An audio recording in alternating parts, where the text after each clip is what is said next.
Inside the human body, there is a current of living electricity that few people notice. It is not generated from wires or batteries. It comes from the sun, and it flows through every cell like an invisible bloodstream. When I look into a person in the state of reading, I see a luminous vibrating network, as if this body were not of flesh but of shimmering filaments, receiving the cosmic current that I call vital ether. Vital ether is the link between the universe and life. It carries energy from the sun downward, turning into the operation of the nervous system, the circulation of the heart, and even the smallest functions of the body. Without it, the body is only a cold block of matter. But with it, every cell becomes a small lamp shining. I have often seen in readings that whenever the body is tired, it is when this current weakens, and whenever the soul opens to the light, this current bursts forth, regenerating every muscle fiber and every brain cell. People often think that life depends only on blood and oxygen. But the deeper truth is that all life in the body is sustained by a kind of bioelectricity that the sun provides ceaselessly through the stream of ether. And this is the true lifeline. When looking into the brain, I see the back of the head glowing like a positive pole, the front darker like a negative pole. Between these two poles, the cosmic current flows, and thanks to this, the brain both receives and emits signals. People call the place before the forehead the silent zone, but it is there that the capacity to perceive beyond the five senses opens, because that is where ether touches consciousness. I have seen many people in a moment of stillness and hear a humming at the back of the brain, in the medulla oblongata, like a strange vibration. That is not a disease. That is the resonance of the soul in vital ether, telling us that we are living in the cosmic current. I see that every human body is like a broadcasting station, receiving current from the sun, transforming it into living electricity, and from there directing the whole nervous system. The body never operates only by matter. It operates thanks to this subtle energy. When I read for the sick, many times I clearly see that their nerves are not weak, because the cells are damaged. But because the vital ether current is not strong enough to hold the rhythm, people do not understand that the nerves are like an electric circuit. And this current can only be replenished by light, by faith, by the state of the soul, opening to receive energy from heaven. I remember once a sick person asked me why he was always fatigued, although he ate well. I saw right away in the readings that the solar energy in his body was not flowing fully, like a flickering line. I told him to breathe deeply at dawn, when the sun first rises, to let the light enter the lungs and regenerate the current in the blood. And after a time, he recovered. Vital ether is exactly that link. It connects the soul with the sun, connects the body with the origin of the universe. Science calls it bioelectricity, the biomagnetic field, but I see it as the lifeline of the soul in the body. I know some people doubt, but just observe for yourself. When you are angry, the electricity in you rushes to the head. Your face flushes. That is vital ether moving chaotically. When you pray or calm yourself, the current becomes gentle, spreading through the body, bringing strength. Vital ether is what the universe uses to keep man alive, and man must learn to keep it from being blocked. I see that each day man is like a battery, charging with sunlight, with faith and peace, and discharging through actions, words, and thoughts. When we charge correctly, the battery is full, health overflows. But when we waste it in worry, anger, selfishness, the battery drains and illness appears. This is the law I see repeating in many readings. I also see that in the body there is a clear polarity, the back of the head carrying positive charge, the forehead carrying negative charge, And that is why when one focuses in prayer, the forehead warms up, as if the ether gathers to open a door. People call it intuition or the sixth sense, but in truth, it is the vital ether being directed. In many readings, I see the body like an electrical map, and wherever the current is, weak disease appears. Wherever the current is, strong health shines. That is not superstition. That is the reality of vital ether. Science has begun to touch it when speaking of brain fields, of bioelectricity in cells, but that is only the surface. Behind all these tiny currents is an ocean of energy that the sun grants, and we are but small rivers of that ocean. I know that when hearing this, many will think it is philosophy, but I have seen with my own eyes in readings, seen light running in blood, seen current connecting heart and brain, seen the body like a musical instrument and vital ether as the music the universe plays. If the music is out of tune, the body is sick. If the music is harmonious, man is healthy and the mind clear. Remember that vital ether is never absent. It is always there, waiting for you to open your heart to receive it. When you pray, you connect yourself to this current. When you go out under the sun with a serene soul, you charge this current, and when you live selfishly, you block it, letting darkness and weakness enter the body. This is the truth. I have read again and again for many people, and it is always true. Vital ether is the breath of the universe in you. It is the electricity of the sun flowing through your heart and brain. And if you learn to live in harmony with it, you will see that health, peace, and light have never been far away. They have always been within you. All energy in the universe carries a vibration, and magnetism itself is the silent language that connects man with the whole vast cosmos. In many readings, I see that cosmic magnetism enters the body and transforms into living magnetism, nourishing the nervous system and every organ. People think the nerves operate only by chemical reactions and the small electricity produced in cells, but behind that shell I see another current. It not only flows in the nerves, but also envelops the whole body like a field of energy. I see the light from the sun descending, touching the etheric field around man, then turning into internal magnetism, like a musical instrument vibrating when hearing a sound from afar. Therefore, man is never separated from the universe. The body is only a microcosm, reflecting the macrocosm, and every change out there echoes in every cell. When scientists study the Earth's magnetic field or solar storms, they have not realized that those fluctuations have long been reflected in the human nervous system. In readings, I see people falling into depression exactly when the solar field was chaotic, because the magnetism in their body lost balance, and when they prayed or bathed in the morning light, the living magnetism rearranged itself like a compass needle returning north. Magnetism is not only a physical force, it is the bridge of communication between the soul and the universe. I see clearly every neuron like a small antenna receiving signals from the ether, and it is magnetism that makes them vibrate in rhythm. When magnetism is weak, nerves are disturbed. When magnetism is strong and balanced, the mind is clear. I once told a patient that he was not only lacking blood, he was lacking living magnetism. He asked how to recharge it. I told him to spend time by water, under green trees, to let his body reconnect with the magnetism of earth and sky. Then he would revive. Many do not understand that the magnetism of the body is only a part of cosmic magnetism. Only when we live in harmony is this stream replenished. In readings, I see the body like a magnet with two poles.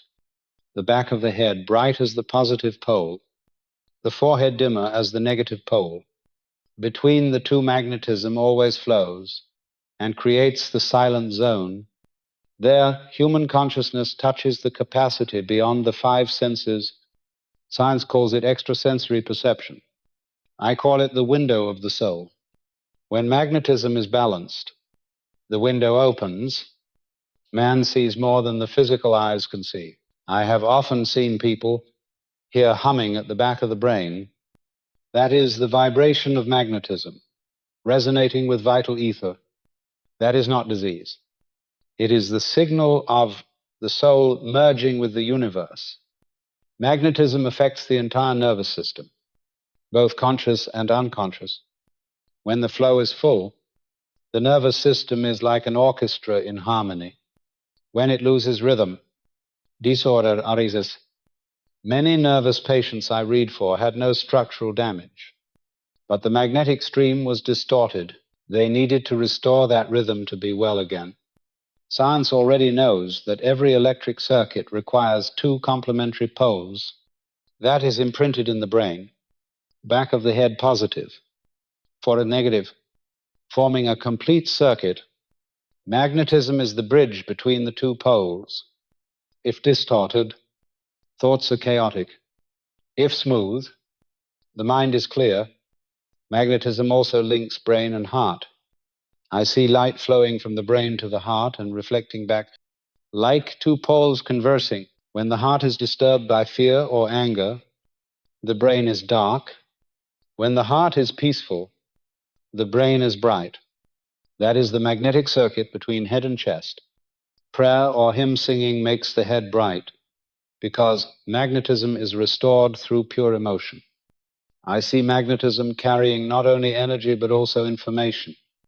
Every thought imprints into the magnetic stream and spreads throughout the body. Negative thinking. Magnetism carries negativity into cells. Positive thinking. Magnetism carries healing. This is reality I see in many readings. Someone asked why, when they prayed, their whole body trembled. I answered, that is magnetism being awakened, vibrating like strings when struck by high sound. Thought and faith have stirred cosmic electricity in the body. At that moment, the body lightens, the mind clears. Magnetism connects us with Earth and universe. I see the body like a small magnet reflecting the planetary field. Solar storms rise. Electricity in man wavers. Earth is calm. The body is at peace. This proves we and the universe cannot be separated. Every vibration out there is an echo in us. Man is only a part of a great symphony. If magnetism is kept harmonious, we live healthy and clear. If distorted, illness spreads. Magnetism is also the bridge with memory. Memory is not only in the brain, but inscribed in the magnetic stream around heart and brain. That is why the deepest memories link with strong emotions, because emotions engrave directly into living electricity. When born, we already carry magnetism from past lives, inscribed in the luminous seed in the heart. When dying, that current leaves the body carrying memory. That is proof of the law of cause and effect and the continuity of the soul. Magnetism has a selective nature. It amplifies what we focus on. Focus on fear, magnetism carries fear through the body. Focus on faith, magnetism carries faith into cells. That is why keeping the mind pure is not only morality, but the science of life. Magnetism is also the medium for consciousness to expand. I have seen many open their inner sight. When the magnetism in the forehead flares, they see images beyond time, hear sounds beyond space. That is the natural capacity of magnetism when awakened.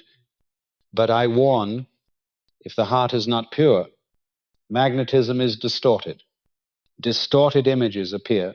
Therefore, I always advise to pray to keep the heart bright before opening such capacities. Magnetism is both bridge and test.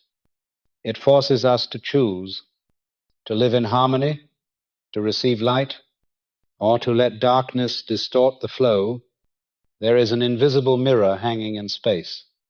It reflects every thought, every emotion, every event that has passed, and I call it reflecting ether. In readings, I often see people coming to ask about their past, about memories they thought had vanished. But when looking into this mirror, I see everything still there, vivid, clear, as if it had never gone. Reflecting ether is the place that preserves the memory of nature, where every action leaves a trace. It records not only images, but also the emotions attached to them, even the thoughts hidden deep in the heart and mind. And that is why, when reading, I do not only see the scene, but also feel the sadness, the joy, the fear of the one in it. This mirror is like a calm lake. When you look down, you see the sky above and yourself within it. But unlike water, reflecting ether does not only reflect the present, it holds the past and opens the path to the future. I see in this ether that time does not flow forward but backward. If I want to find an event of the 5th century, I must first see it in the 6th century, then let the stream of images flow back. This surprises many people because they do not understand why the past can be seen by first looking at the near future. But I see clearly that this is the way of ether, a river flowing backward. Numbers in this mirror are also often reversed. 235 becomes 532, as if everything were written in a secret code to force the soul to learn how to discern truth from illusion. That is why I always warn those who first touch ether not to believe too quickly in everything they see. Reflecting ether easily deceives the undisciplined heart. Someone sees the image of Cleopatra and immediately believes they were her. But in truth, that may only be the collective memory of that age, and their soul may only have been a servant, a bystander, or even an enemy in that palace, because emotions in ether are so strong that when seeing them, they empathize deeply and think it is themselves. This is a great danger because it turns truth into illusion. I have repeated many times in readings that ether records emotions, and man easily confuses empathy with identity. Reflecting ether is a store of memory, but it is not always clear. The images in it may blur, mix, and an undisciplined reader easily falls into hallucination. I have seen many believe they were great figures simply because they saw radiant images, but in reality they were only watching scenes within it. Therefore, I emphasize that to read ether correctly, one needs a pure soul and humility. I see in readings that this ether does not only keep the memory of individuals, but of all humanity, of the land, of the universe. Every historical event leaves a trace. Every word echoes, and together they form a living book. Whoever touches that book sees, but only those who discern, understand rightly. Reflecting ether is also the place where thought touches the brain. I see clearly that when a thought arises, it imprints on the front of the brain through the positive pole of ether, leaving a mark. The brain is like a screen, and reflecting ether is the film keeping all images. I see that the age of 28 is when this ether ripens, as if the soul matures enough to remember deeply and be more aware of the flow of life. For men, it is often negative. For women, positive. And it shifts, changing like smoke. In readings, when I focus on this ether, at first I see vague images, but when my will holds steady, each image separates and becomes clear, like when you learn to adjust a lens to separate a scene from a mist. When untrained, people let image slip, letting them pass through the mind like a film that never stops. But with discipline, with steady will, they know how to choose, how to stop, how to see each scene clearly, and thus truly learn from ether. Many think they cannot control the flow of images, but the truth is the images respond to will. When you hold your mind, the image stops, sharp and clear, When you are careless, they flow chaotically, making you weary and swept away. This is an important secret. Few know, because most let go and call it intuition. I stress that this is a dangerous opening, easily leading to obsession or imbalance. Reflecting ether also shows past life memories. In readings, I have seen many appear in the settings of ancient lives. They do not remember with the brain, but the seed atom in their heart has kept that memory and projects it through ether. I see them reliving old scenes, and they are deeply moved as if the past never left. That is evidence for the continuity of the soul. This ether also holds collective memory, what humanity has lived together. That is why many people dream of the same scenes, because they touch the same layer of memory. I realize that in this ether, past images are not only static but alive. They appear like a play. If you not only see yourself but also others, even feel their emotions. This is both precious and dangerous, because it easily makes the reader identify with others. A woman once came to ask me. She dreamed she was a queen, living in a palace. When I looked in the readings, I saw she had truly lived then, but not as queen, only as a servant, close to her. But because the servant's emotions merged with the queen's, she thought she was that figure. This proves that emotions in ether can turn into illusion if we are not alert. Reflecting ether has another strange feature.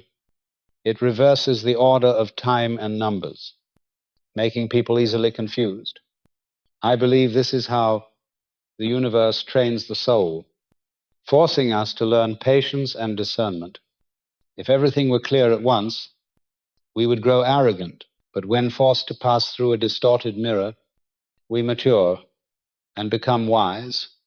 I often see in this ether images so vivid as if happening now, sometimes of the present, sometimes of the past. Therefore, many times readers think they are looking at the present world, but in truth they are only seeing memory. This makes me remind many not to believe every image, but let the heart discern. There is one principle I see clearly. Images in ether serve only for growth, not for curiosity. Whoever uses it to boast, to feed the ego, soon falls into disorder. Ether does not accept pride. It only opens to those who seek with humility. In readings, I always remind that reflecting ether is a living film, but reading it does not mean understanding it. Wisdom and purity of soul are needed to distinguish truth from illusion. And only then does this invisible mirror become a lamp guiding the soul further on the path of awareness. There is a truth that many touch early, but never realize, that the images appearing in ether are not always guiding lights. Sometimes they are traps, testing the soul. In the readings I have experienced, I see people step into that reflective zone with a loose mind, and they let the stream of images sweep them like a flood. They think they are seeing truth, but in reality they are only drifting in unfiltered fragments of memory. Reflecting ether is both a clear mirror and a distorted one, and without learning discernment, people easily fall into being led by illusion. I have many times witnessed in readings that when a soul lacks discipline, they relax and let images flow. They believe they are being given mystical power, but the truth is they do not control it. They are only a medium for the stream, and that path easily leads to mediumship. That is, becoming an unconscious channel for forces they cannot control. This is a great danger, because mediumship is not clairvoyance. Clairvoyance is an opening in active awareness, while mediumship is surrender to external force. People often take pride in saying they can see images, hear voices from the unseen. But in readings, I see clearly that many such cases are not true openings, but gradual obsession with uncontrolled images. A person lets those images flow through the mind like a film that never stops. Gradually, they no longer distinguish true memory from imagination, and they fall into imbalance. Modern science calls it mental disorder, but I see at the root it is the misaligned rhythm of ether, the lack of discipline in holding and selecting images. I recall in a reading, a woman believed that every night she was guided by spirits. She wrote down every word and believed absolutely. When I looked deeply, I saw those images were indeed from ether, but she did not control them. She only let the stream pass, and she lost her ground more and more. I had to tell her, do not let yourself be led unconsciously. Learn to focus.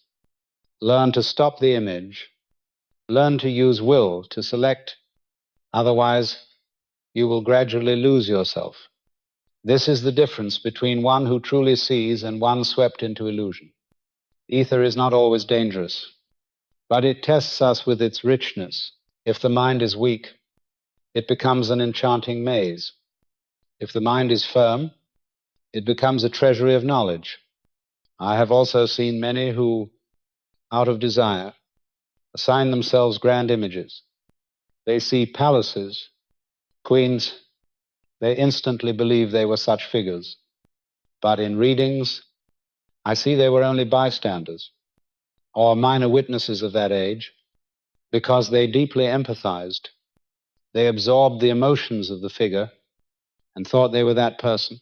This is the greatest danger of reading ether, the confusion between empathy and identity. In this mirror, emotions have powerful contagion, and it is that very emotion that blinds discernment. That is why I always stress, before learning to see, learn to keep the heart pure. An arrogant heart will easily see distorted reflections. A humble heart can see truth. In readings, I see that ether never lies. It only reflects, but it is the seer with a distorted mind that makes the images bend. Whoever nurtures ambition for power will see images of power. Whoever craves love will see romantic images. They believe that is destiny, but in reality it is only the reflection of their heart. This is why many become obsessed with their own image in ether and gradually lose direction. I have told many, remember, not everything you see is for believing. Some things you see are only for learning to let go. If you cling to all, you drown in illusion. If you know how to choose, you step out with wisdom. In readings, I also see people letting the stream of images overwhelm the mind. They can no longer distinguish day from night.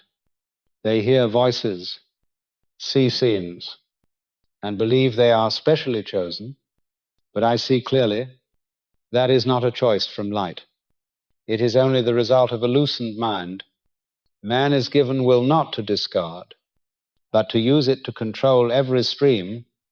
Whoever discards will is led. This is an important warning, I want to say. Reading ether is not a game. It is serious training. Without discipline, it easily leads to imbalance, and the consequence is not only illusion, but also fracture in daily life. I have seen people obsessed by ether images gradually lose the ability to live normally. They separate from family, from work, because they believe they have a great mission. But when looking closely, I see those are only repeating images in the mind, reflected and magnified by ether. If they knew to stop, to select, they would learn from it. But lacking discipline, they were swept away. In readings, I always emphasize that true clairvoyance is not seeing many images, but choosing the right one. True clairvoyance is not abundance. Beauté, raffinement. One who sees few but clear is more precious than one who sees many but vague. This is the difference between a mature soul and an immature one. Reflecting ether gives us great opportunity, but also great test. It forces us to learn to hold steady. An unprepared soul will fall into obsession. A prepared soul will find treasure. That is why I always tell seekers, begin with prayer, with discipline, with humility. Only then will ether be a shining mirror, not a distorted one. And when you learn to see with a bright heart, you will realize that every challenge in ether is only to train you, to bring you closer to truth, so that you are no longer one being led, but one who truly sees. There is one thing I have clearly seen in many readings, that science and mysticism are not truly separate. They are only two different languages describing one reality. When researchers sit in laboratories speaking of DNA, RNA, bioelectricity, I see they are touching the streams of ether that ancient masters spoke of. They have not called it by the right name, but the essence is the same. In the human body, I see 4 layers of ether operating like 4 instruments, and each scientific discovery is only a touch upon that music. People speak of RNA and protein to explain memory, while I see memory truly engraved into reflecting ether and imprinted into the seed atom in the heart. They study electricity in the brain.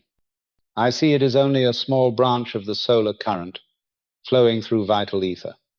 They speak of phosphorus as a chemical needed for intelligence.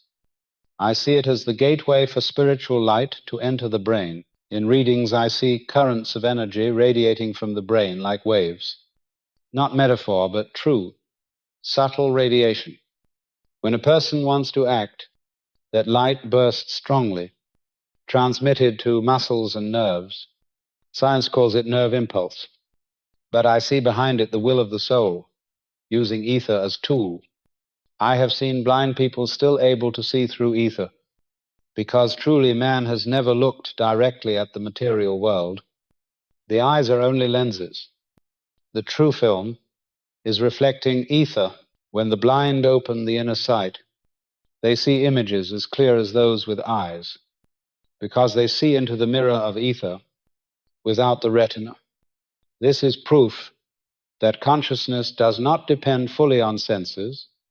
I also see DNA not only as 4 letters, adenine, thymine, guanine, cytosine, but as a vibrating music. Each gene, a note. The whole body, a symphony. But the true player is not DNA, but ether. It is what tunes that music. Science sees the gene, but not the hand playing. I see that hand is the light of the soul passing through ether. Researchers try to explain memory by RNA, but memory truly is the image, engraved in ether and reflected through the heart. I see that when a person is near death, the soul draws out the luminous seed in the heart, in it holding all memories of their life, detailed to each breath.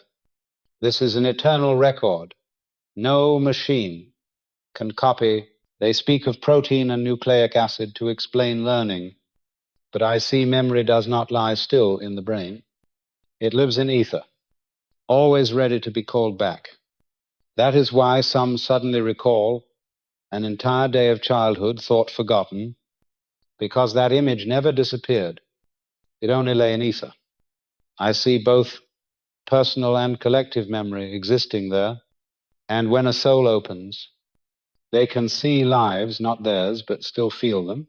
In readings, I see the body exists, thanks to the interplay of 4 layers of ether, chemical ether keeping structure, vital ether carrying energy, light, ether transmitting vibration of light, reflecting ether, engraving memory and thought. Without one layer, life is incomplete.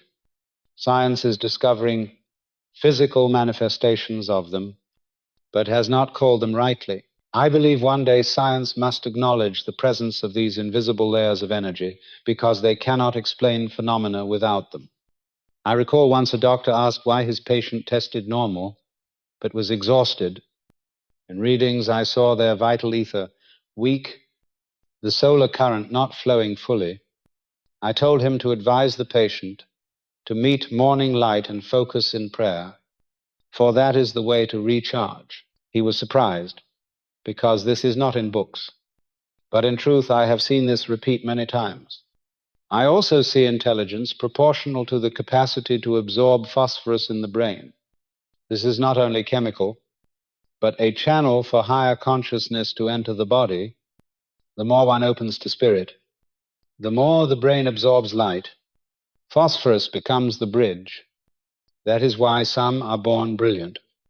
Because their soul has trained many times, I see that every thought engraves into ether, like a ray of light, then transmits down into cells, and that is why, when thinking good, the body brightens, each cell healed. In many readings I have clearly seen that not every resource in man is visible. Life is sustained not only by flesh and blood, but also by layers of energy that science has not acknowledged. Among them, light ether is the key that opens the door of the senses and is also the foundation for all perception. I see that when this ether stream is strong, the senses become keen, the eyes see brighter, the ears hear clearer, even the skin responds delicately to every breeze. But when it weakens, all the senses become dull. People look without seeing, hear without understanding. Light ether does not only let the body receive light, it is the inner light reflected outward. I see in readings that color is not only a physical phenomenon, it is a stream of force flowing through ether. Each color is a real vibration acting on blood and nerves. That is why red can make the heart beat fast. Blue brings peace to the mind. Yellow awakens, focus. Science begins to call this color therapy, but I see that at the root, it is the operation of light ether in the body. Each cell is like a small lens. It responds to light and tunes the biological rhythm. When a person is ill, the light in them fades, and when placed in a suitable field of light, they recover. This is not a miracle. It is a natural principle. I have seen someone with a grave illness, but when they changed their living space so that light was abundant, their complexion changed, their health returned. In readings, I see clearly that light enters not only the eyes, but also the blood and the nervous system, bringing renewal, and it is light ether that carries light into the body. I also see that there are enzymes in plants, tiny substances, yet they respond directly to light, governing, sprouting, flowering, and fruiting. Science calls that a biological mechanism, but I see it as proof of light. Ether at work in nature. The green tree is the clearest illustration of this principle. It draws in light and turns it into life.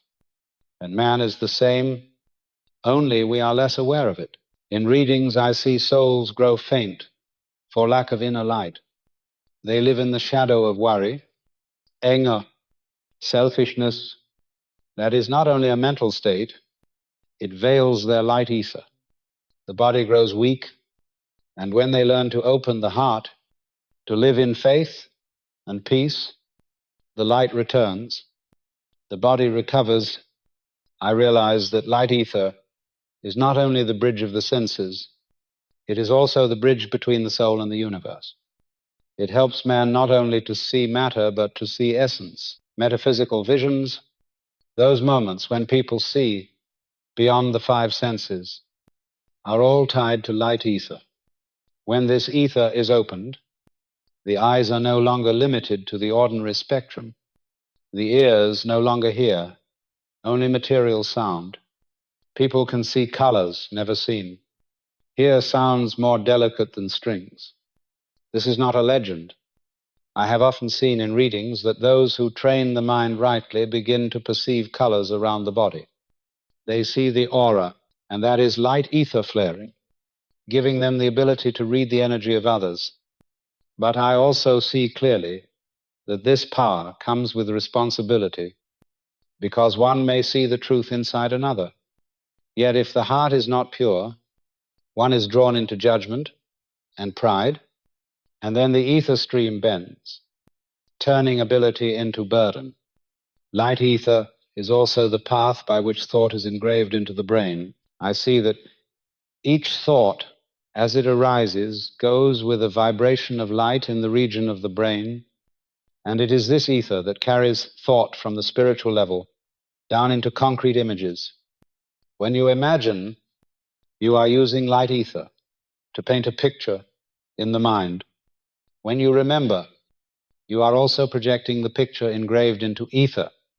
Therefore, all creation and all reasoning rely on this invisible stream of light. I see clearly in readings that the great geniuses all have light ether working strongly. Their imagination explodes. They see what has never been. They hear sounds never heard. And thus they create works that outlast time. They are not more special in nature. They know how to open the ether current and keep it bright. People often think thought is a product of the brain.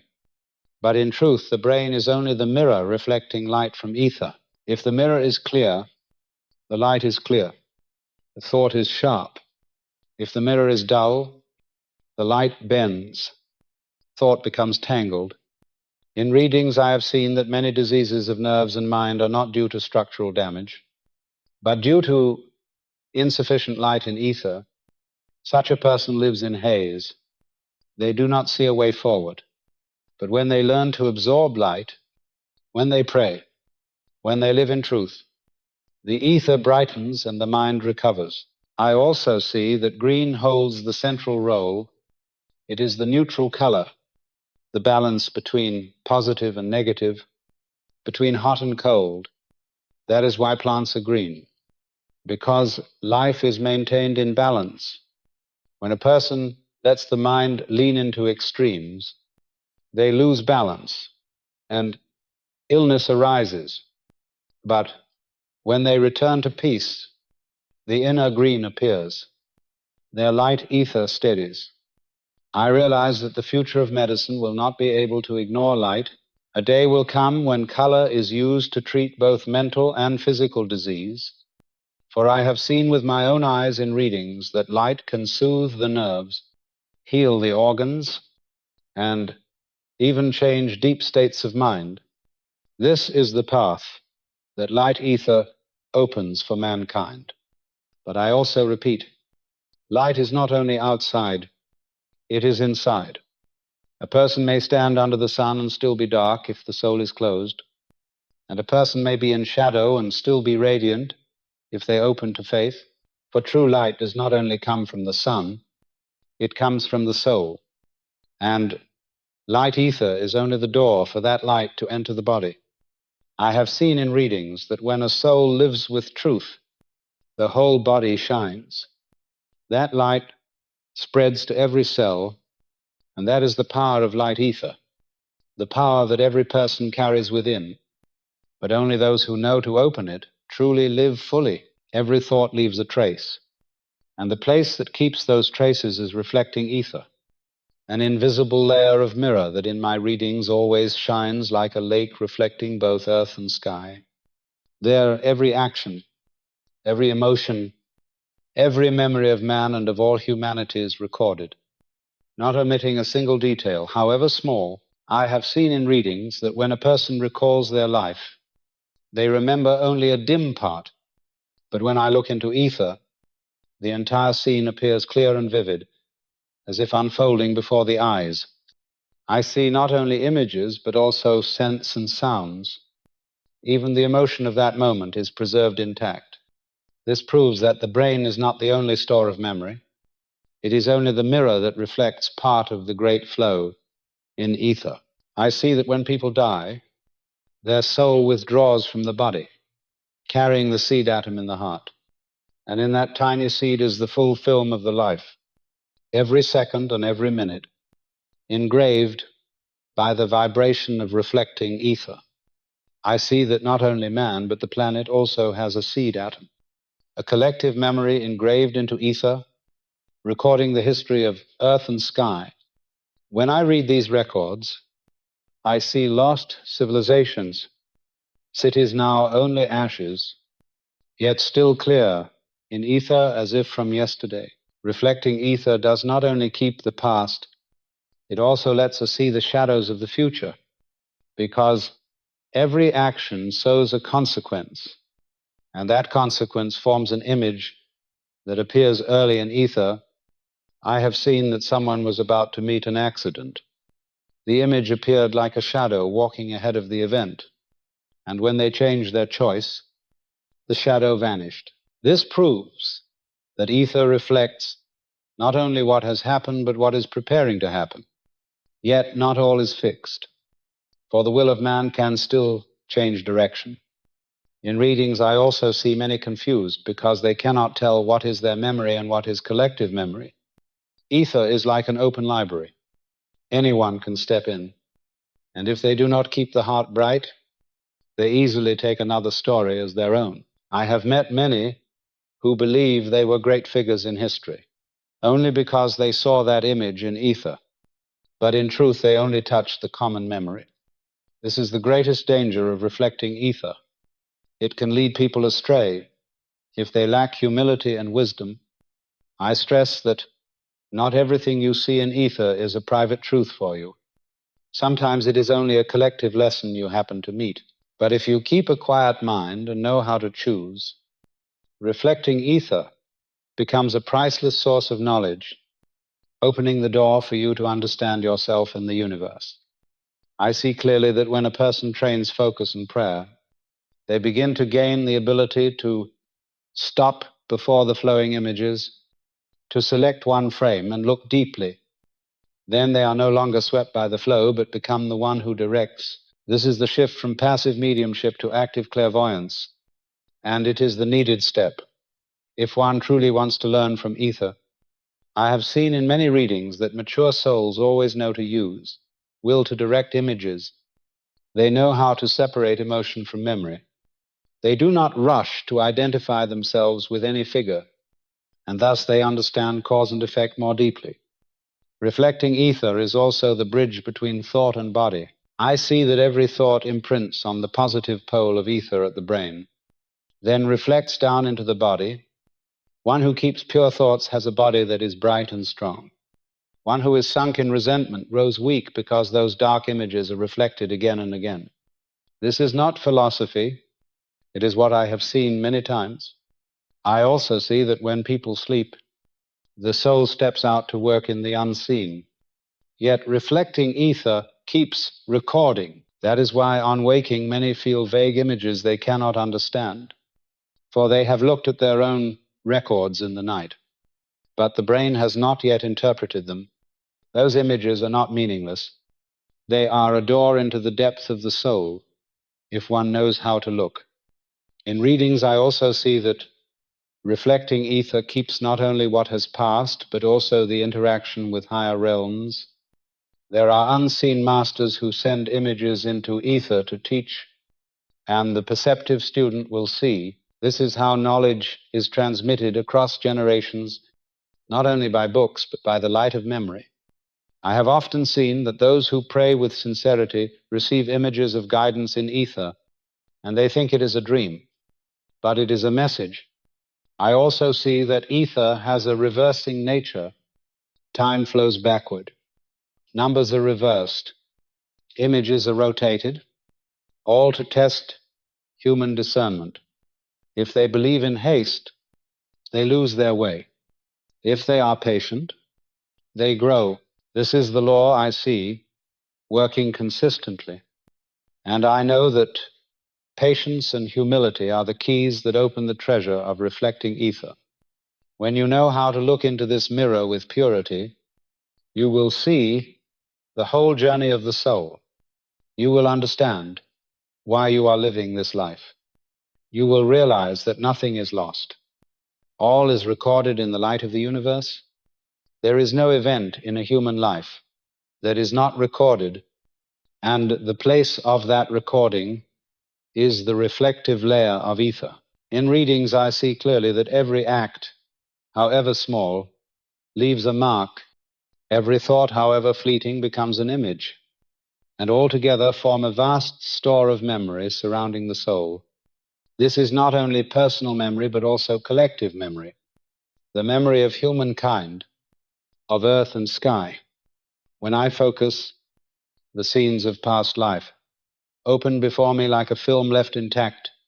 I see each moment, each word, and even the emotion hidden in the heart appears. This shows that true memory does not lie in brain cells, but in ether. And the brain is only the screen that casts back what has been engraved. When a person leaves the world, the luminous seed in the heart, called the seed atom, carries all those memories like a permanent archive. Therefore, when crossing into the unseen, the soul cannot deny anything, because everything has been fully recorded. I have seen many souls suffer when looking back at their wrong acts, because in ether they appear clearer than ever. That is not punishment from outside. It is honest exposure that forces them to face themselves. I also see that memories are kept not only as images, but with the vibration of emotion. When a person has caused pain to another, ether shows not only that scene, but also the pain of the other, making them feel it all. This is the true root of the law of cause and effect, because when leaving the body, the soul must experience the very emotions sown in others in order to learn compassion and to know how to repair. The reflective ether is not only a store of memory, it is also the veil that links man with the higher realm. In readings, I see masters sending images and messages into ether, and those with a pure heart will see. Many think that is only dream or illusion, but I know that is how truth is passed on through generations. Some ask why they see images of a life, not theirs. I answer that they are touching collective memory. Ether does not divide between individual and humanity. It keeps all, and when a soul opens the door too soon, they may step into the common memory and mistake it for their own. I have met many who believed they were great figures in history, but when looking deep, I see they only touch that layer of memory, not their own life. This is a great snare, because it feeds a false self and leads them astray. I stress that humility and discernment are the keys when approaching ether. If you go in with greed, the distorted mirror will lead you. If you go in with purity, you will see truth. I also observe that time in ether does not flow forward, but backward. When I want to view an event of a past year, I must look into the year after and let the image flow back. At times, numbers appear reversed, like 246 becomes 642. This is a test, for only the patient and wise will read rightly. This proves that the universe does not allow people to enter that treasure easily without training. Reflecting ether is also the place where thought leaves marks on the body. I see that when a person holds negative thoughts, the light in them grows dim, the cells respond weakly, and illness appears. When they nourish bright thoughts, the light rises, the nervous system grows strong, and health returns. This is not only philosophy, it is a reality I have seen many times. I also see that some people, while sleeping, have their soul go out to learn. Yet the ether still records all. On waking, they remember only faintly, but the image remains. If they know how to focus, they can open it and understand what was learnt in the night. Many call that prophetic dream. In truth, it is memory projected back from ether, and I see clearly that when a soul knows how to control, they can actively choose which memory to view, not be carried by the flow. This is an important maturity, turning a passive person into an active seeker. I have often stressed that ether is not a pastime, but a school of the soul. It shows truth, but also tests us with illusion. If we lack discipline, we are swept into disorder. If we keep a bright will, we learn deep lessons. And I see clearly that the final purpose of ether is not to satisfy curiosity, but for man to understand himself, to recognize the consequences of action, and to step into maturity. Every thought leaves an imprint. and it is reflecting ether that allows me to see clearly how thought becomes reality. In readings, I have often realized that the brain is not the source of creation. It is only a mirror. The true images are engraved into ether, and from there impressed upon the body. When a person thinks of an action, I immediately see a small stream of light emerge from the positive pole of ether in the brain, then pass through the nervous system and make the muscles vibrate. This process turns thought into movement, imagination into action. This shows me that no thought is harmless. Every thought activates a vibration, and even if small, it still leaves a mark on the body and the soul. When a person nurtures hatred, I see their light become dark and murky. The nervous system in disorder, the heartbeat unstable. When a person keeps a pure heart, I see light spread. Their whole body becomes harmonious. That is why health cannot be separated from spirit. For ether is the bridge between mind and cell. I also realize that memory does not only preserve past images, it also governs the present. When someone is sunk in painful memory, that image continuously reflects into the brain, making them relive the emotions, and illness arises. Some patients come to me carrying pain of 10 years, but when I look into ether, the scene repeats in every detail as if it had just happened. This proves that time does not erase memory. Only healing from within transforms that image. I see that prayer and forgiveness are the two most powerful ways to purify ether, for they change the vibration, turning dark images into light. I have witnessed patients recover simply because they let go of hatred, and immediately in ether that painful image lost its power. Reflecting ether contains not only personal memory, but also memory of humanity. I have often seen scenes that did not belong to the life of the questioner, but to common history. They thought it was a past life memory. But when I looked closely, it was collective memory, recorded in the ether of the earth. This explains why many people share the same dreams, seeing common events because they touch the same storehouse. I realized that anyone can become a reader of this library if they know how to focus, but the greatest danger is confusion. Many assign themselves to great figures, while in truth they only happen to glimpse that page of memory. I always remind that ether does not lie, but the reader can deceive themselves if they lack humility. I also see clearly that time in ether does not operate as we know. When I want to find an event of a previous century, the image appears in reverse flow, from new to old, like a film running backward. This confuses many, but I understand it is the way the universe protects secrets, and only the patient and steady-hearted can read rightly. In readings, I also see that images of the future appear like shadows ahead, but they are not fixed, because human will can change the path. Once I saw someone about to have an accident, but when they changed their decision, that shadow vanished. This proves that the future is not an unchanging fate, but possibilities reflected beforehand in ether. It is will and choice that are decisive. I also see that ether can become the bridge to higher realms. When a person prays in silence, I see light shining down, reflecting in ether, and they receive messages like a dream. This is not imagination. It is how unseen masters teach. Much knowledge is preserved not through books, but through these very images. I believe this is why many ancient civilizations still leave influence, because their memory still lives in ether, and later generations can touch it. Reflecting ether is not only a storehouse, but a school. I see that whenever man faces their memory in it, they learn a lesson. When they see their wrong acts and feel the pain they once caused, they mature.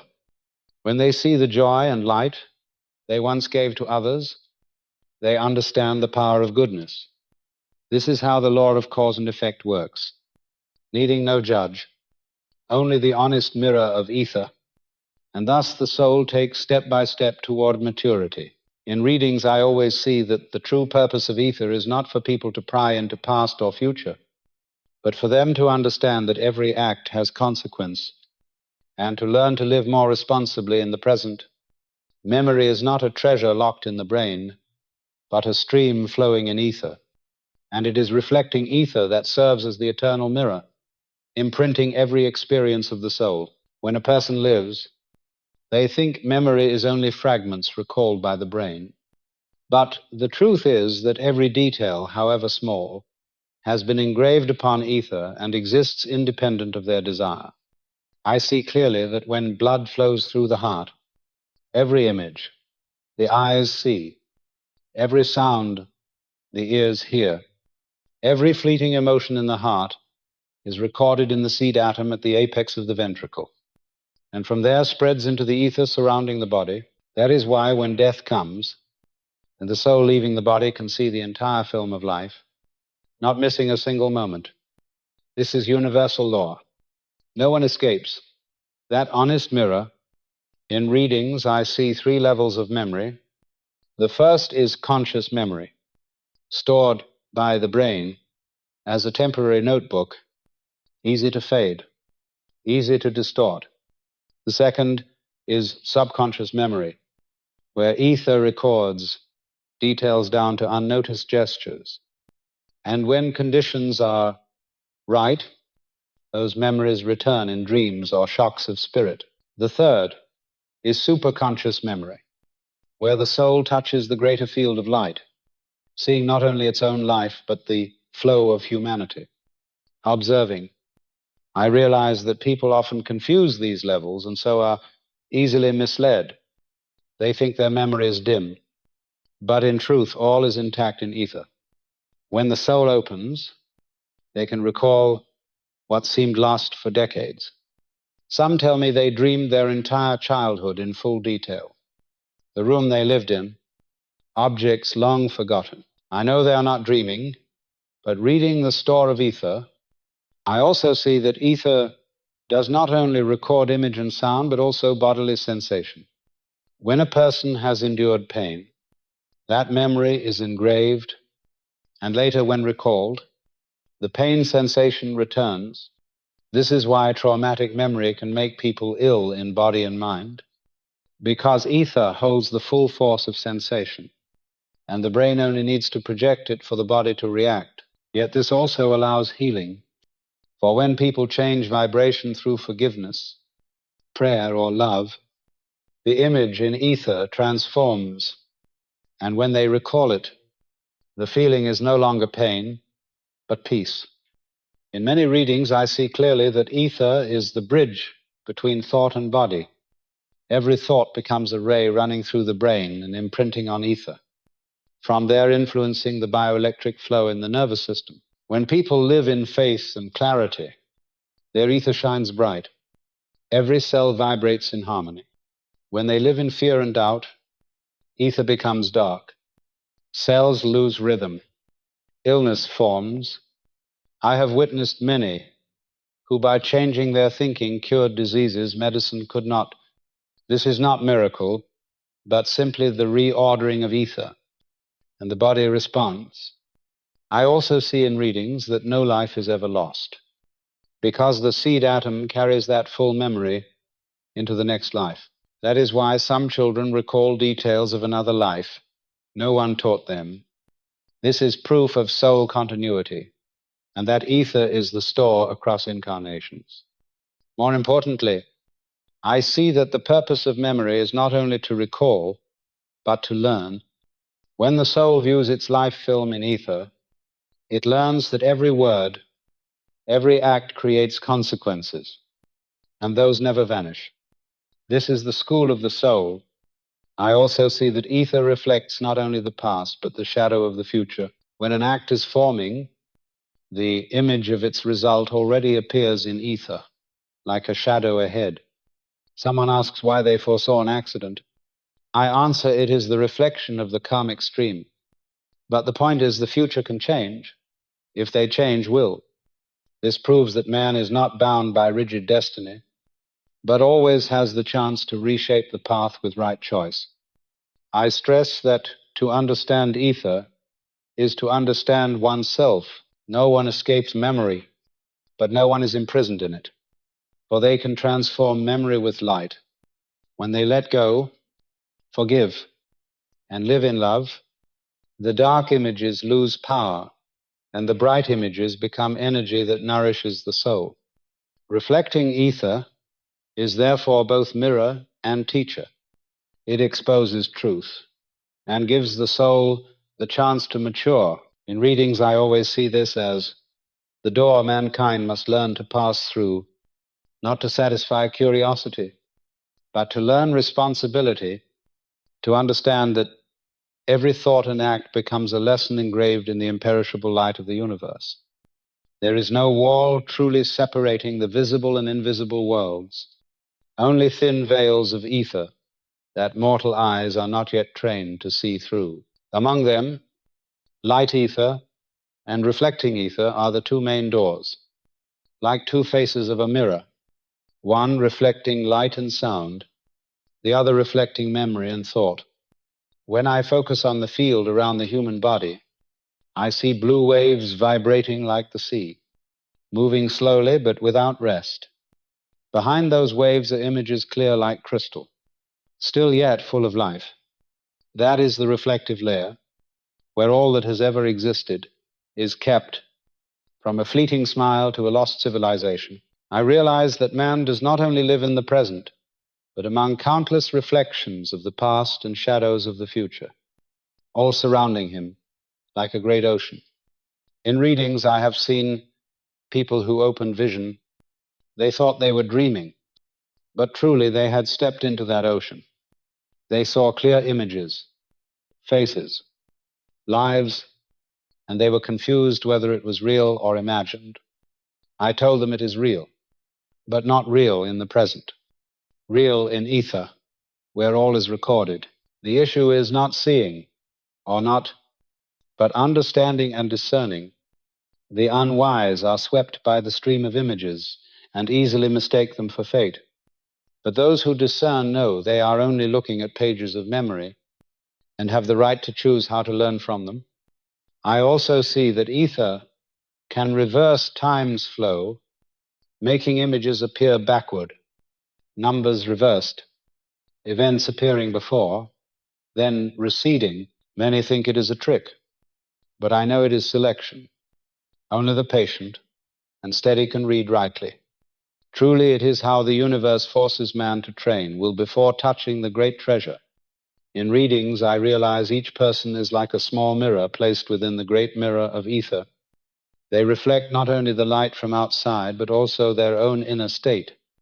When they nurture bright thoughts, the images in ether appear clear and true. When they sink in desire and hatred, the images distort, colors grow murky, and they think the world around them is also dark. But in truth, it is ether reflecting their inner state. I see that purity of mind is the most important condition to reach truth in ether. Without it, people see only the shadow of their own disorder. I've also seen in readings that unseen masters often use ether to send messages. They do not use words like we do. They send images, symbols, sometimes streams of light or color. The receiver thinks they dream, but I know they are reading waves in ether. This is how knowledge has been transmitted through ages, not by books, but by the field of light around humanity. Many philosophers, poets, inventors had sudden ideas, not from their own thought, but from connection with ether, where the knowledge of the universe is always ready for the open heart. I see that mankind's future will not rest only on material science, but also on the science of ether. When they know how to use light to heal, color to balance emotions, images to awaken memory, then medicine and spirit will meet. I have witnessed a mental patient recover simply by exposure to suitable color and prayer, without medicine. I see children raised in love and light, their ether shining bright, and they grow in intelligence. This proves ether is not theory, but foundation for a new education and medicine. But I also warn that ether never only brings light, it also tests with illusion. The undisciplined entering are swept into chaotic images, easily lost. They think they see truth, but truly they see the shadow of their own desire. That is why I always say keep humility.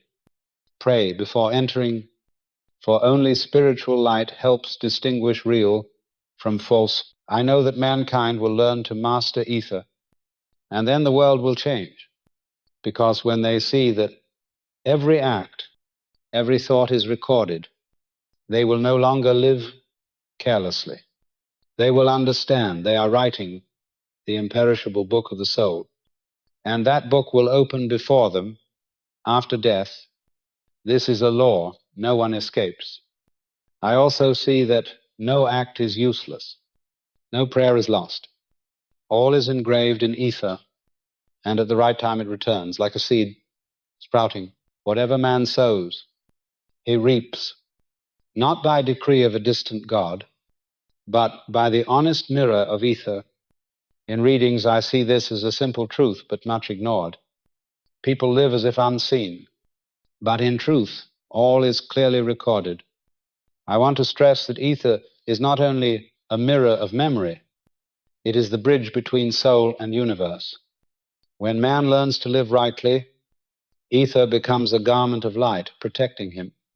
But when he lives wrongly, ether becomes the mirror forcing him to face himself. And in that process, the soul matures. This is the final purpose I see in all readings, that life is not only existence, but a training journey in the field of light of ether, for each soul to learn step by step to return to the original source of light. Human memory is not confined to the brain. The brain is only the screen that projects back, while the entire film of life is engraved into the reflecting ether surrounding the soul. Each time blood flows through the heart, every vibration from the senses, every image and emotion is imprinted upon the seed atom in the ventricle, and from there spreads into the ether. Therefore, no detail is lost, even those the conscious mind forgets. I see clearly that when a person crosses the boundary of death, that film flashes bright in an instant. Every action and thought they ever had appearing in full, it is a mirror without bias, without adornment, without omission. This absolute honesty makes the soul unable to deny, but forces it to face itself. I recognize 3 levels of memory. The first is conscious memory, used daily but fragile and easily distorted. The second is subconscious memory, where ether retains every detail unnoticed by man, and at times that memory rises in dreams or crises. The third is superconscious memory, where the soul contacts a greater store, not only of itself, but of humanity. This is the realm where many are mistaken. For when touching collective memory, they think it is their own past life. In readings, I see many who believe they were a historical figure, but truly they were only reading a page of common memory. That confusion, without guidance, breeds pride and leads them astray. I have often stressed that ether does not lie, but the reader can lie to themselves without humility and discipline. I see that memory in ether is not only image, but also sensation and emotion. When a person has hurt another, the memory holds the pain they caused. When they die, their soul sees that scene, and at the same time feels all the pain of the other. This is the true root of karma. Not punishment from outside, but direct experience, teaching, compassion. I also see that painful memories, if not healed, become a weight upon the body. Many are sick only because they imprison sorrowful images in ether. When they forgive and let go, light flows in, and immediately I see that image lose power. Their body is freed, nerves steady, blood returns to normal rhythm. This proves that healing does not come from medicine, but from transforming memory in ether. I have witnessed Many patients recover through prayer, not because prayer changed the outer world, but because it changed inner vibration, cleansing the image in ether. I also realize that reflecting ether is the bridge for man to touch universal knowledge.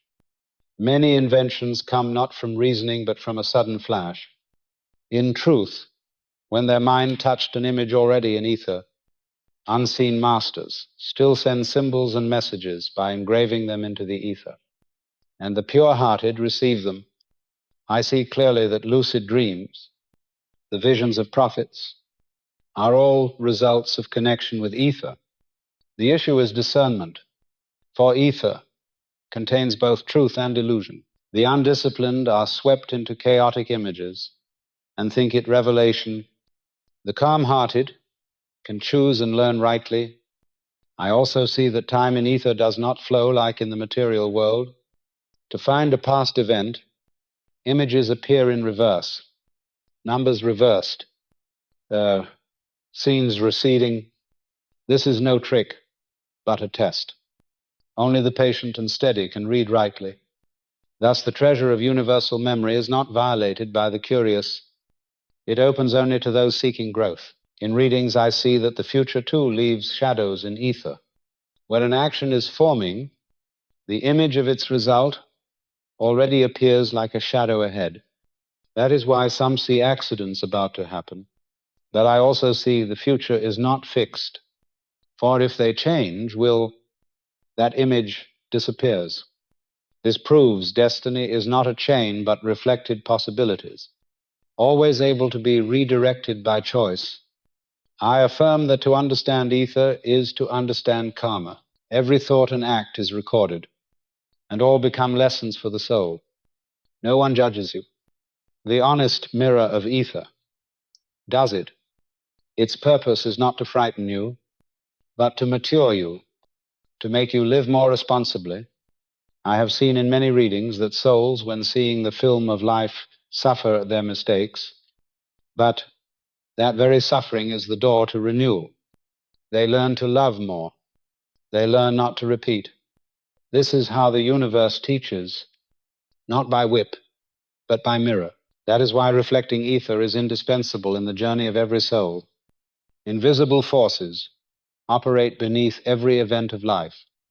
They do not appear as figures, but as silent pulses in ether, and man, whether willing or not, is affected by them.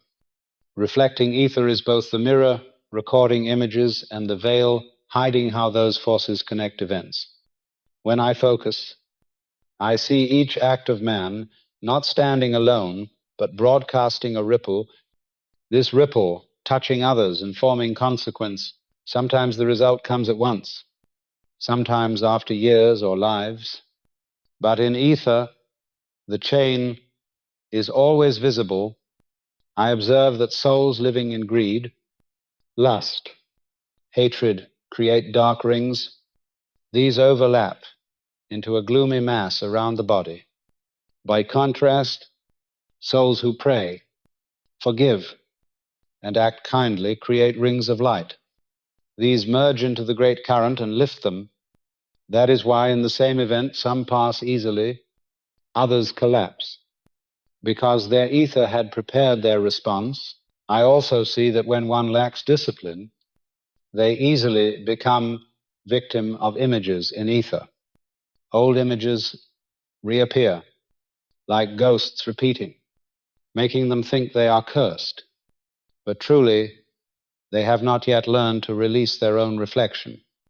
In readings, I have seen souls after death still trapped in their last scene, repeating it in ether, refusing to let go. That is why practicing release while alive is crucial. I realize ether is also where unseen masters act to guide. They can sow an image, a symbol, to awaken the seeker, but the receiver, without discernment, may take it as absolute revelation and make it dogma. I stress that all images in ether must be tested by inner light. Without inner illumination, man falls into misperception.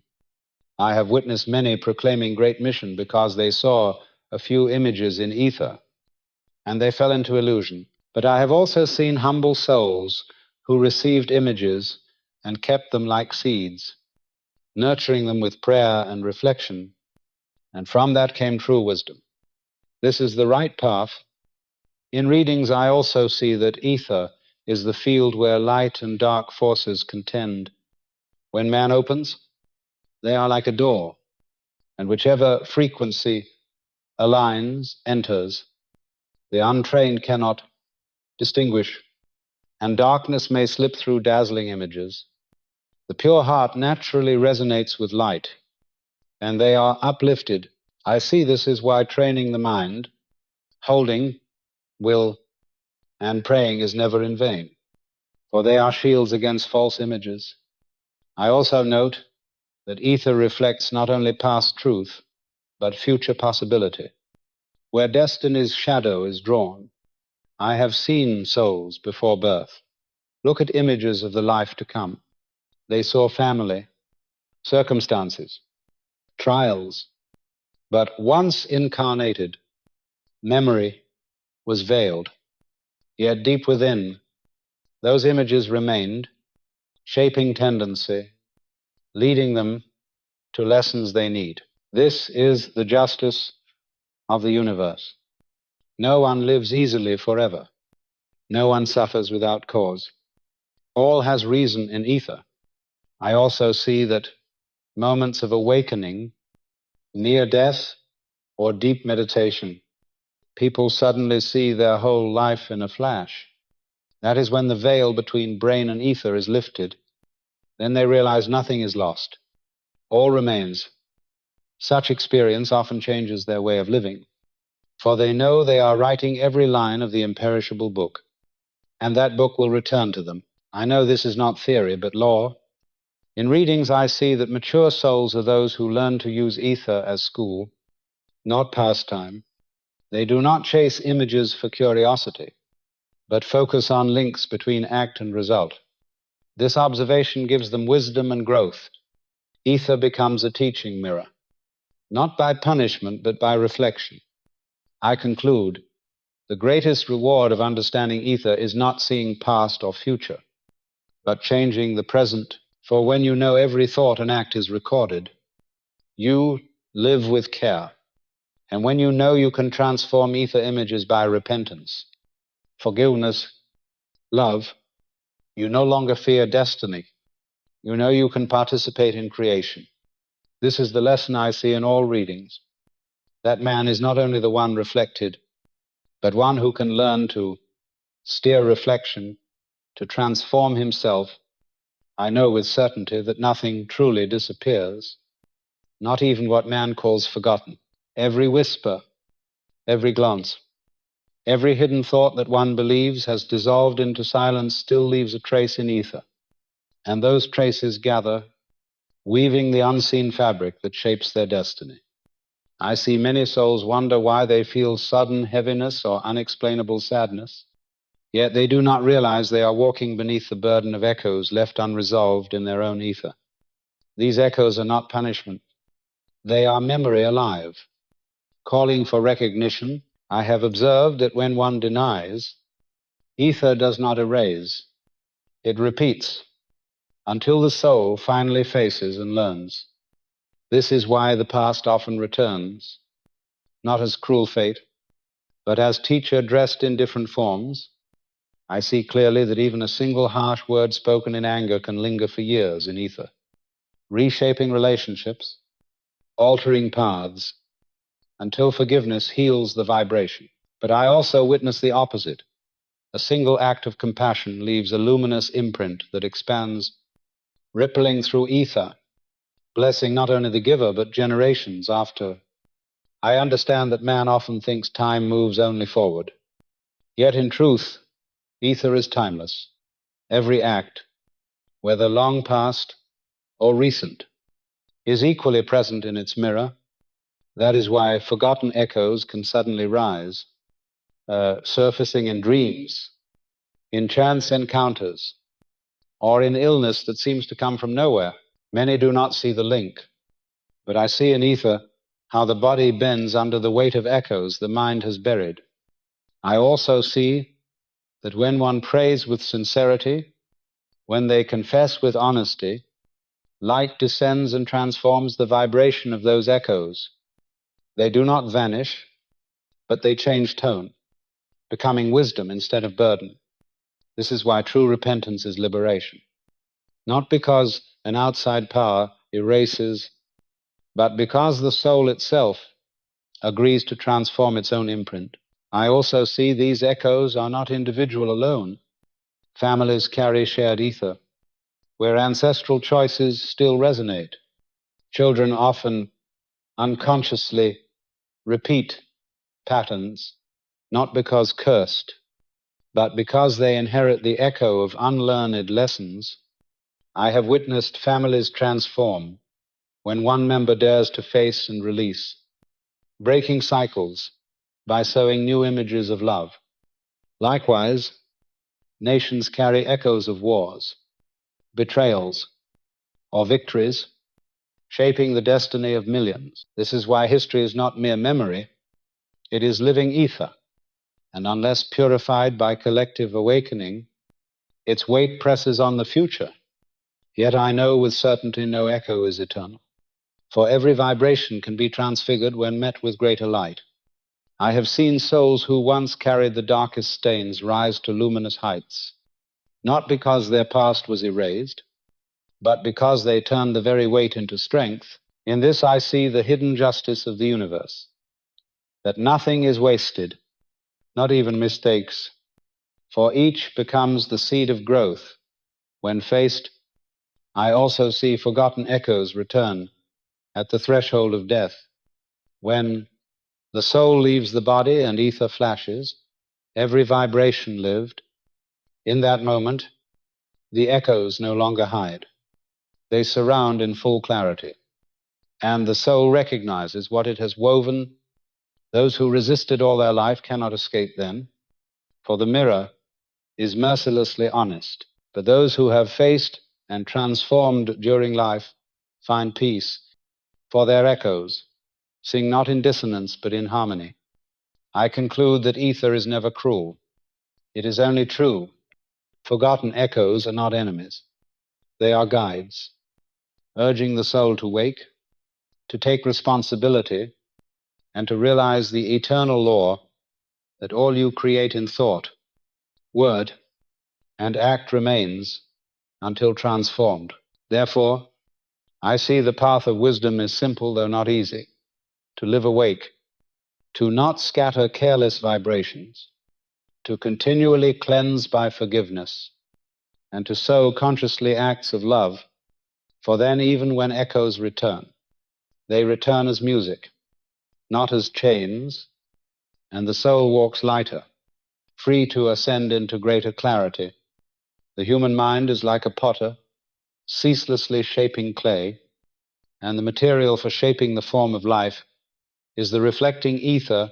Every thought, every emotion, every word is recorded there as an invisible mold. And from that mold, reality gradually takes shape. No one can live outside this law. For life is only the reflection of what has been deeply imprinted into ether. When one thinks of fear, that image does not vanish. It makes a hollow in ether and gradually draws events that force them to face that very fear. When one nurtures faith and clarity, the bright lines in ether become distinct, and their life feels lifted by an unseen hand. I observe and see that in the mind, no thought stands alone. Each thought sends out a vibration, and that vibration calls to similar vibrations. This is why a pessimist meets more sorrow, while an optimist attracts good fortune. Ether does not take sides. It only reflects honestly the law of resonance. I also see that repeated thoughts are stronger than any act, for they engrave deeply and form a firm pattern in ether. Many come to me lamenting they cannot escape a cycle of life. But when I look into ether, I see it is they themselves who have engraved the same image for years. Life only reflects what they have deeply imprinted. To change, they need not search outward, but must change the mold in ether by changing thought. When they begin sowing new images, at first the change is small, but gradually the flow shifts and they step out of the cycle. I have seen this truth too often to doubt. I realize the mind is like a river, carrying silt to enrich the land. If the silt is dark, the land will be barren. If clear, the land fertile. Ether is the field, and the river of thought is the water that flows into it. That is why I always stress to be careful with what you think, for it is the seed sown in the invisible field. I also see that illness is often not from the body breaking, but from the mind engraving distorted images into ether. One who always thinks themselves weak, gradually their body grows weak. One who believes they are strong, their body strives to meet that belief. I do not say thinking alone is enough, but I see thought is the starting factor of all change. The body is only the soil influenced by seeds sown in ether. I have seen patients recover after changing their thinking, and others collapse into sickness because they sank in pessimism. This shows true strength lies not outside, but in the mind. In readings, I also see that not only individual thought, but collective thought engraves ether and influences community. A nation drowning in fear creates a dark ether field, and its people cannot easily escape that common anxiety. A community living in faith and unity creates a bright field, uplifting future generations. I see clearly ether is not only the mirror for each individual, but also for all humanity. This is why every small good deed matters, for it adds to the common light. I also realize the mind can call the future through images in ether. When one imagines powerfully, that image becomes a mold, and matter finds its way into that mold. This is the true origin of creation, not only dreaming but molding. Inventors, artists, the prophets all knew how to use the mind to form molds in ether before seeing them in matter. I see all people have this ability, but most use it for small or negative images, while if guided rightly, creative power would be immense. I affirm that the mind is the potter, ether the clay, and life the product. If you want to change the product, you cannot just complain about it. You must change the hand shaping and the mold. In readings, I always see this message. That man is not the victim of fate, but the unconscious creator of himself. When they become conscious creators, they truly master life. And I know the purpose of all trials is not to crush, but to force the soul to learn this creative power, to learn to use the mind rightly. This is the true maturity of man in the endless journey. Nothing is stronger than the creative power of the mind when it knows how to turn toward the source of light and discipline itself. The mind is not only where thought arises, it is the invisible hand that can alter the flow of ether and thus alter destiny. I observe and see that when one repeats thoughts of fear, that image becomes a dark seed impressed into ether, and that seed does not lie still. It draws circumstances to make them face the fear they planted. In contrast, when they hold faith and clarity, light radiates from them, forming a firm field, and obstacles turn into opportunity.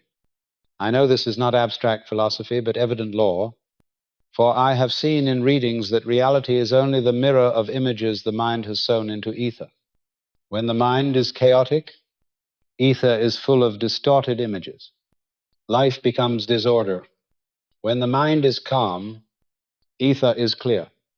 Reality becomes a smooth flow. I see that the difference between success and failure is not only in circumstances, but in how they mold ether with thought. I also see imagination is the direct bridge between consciousness and ether. When one imagines powerfully, they are not only dreaming, they are engraving a mold. And when the mold is formed, matter finds a way to fill it. I have seen inventors envision their tools complete before building them, and that image guided them to realization.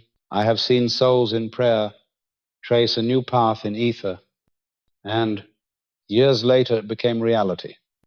This makes me certain imagination is not play, but the highest creative force of the soul. But I also see imagination can be a double-edged sword.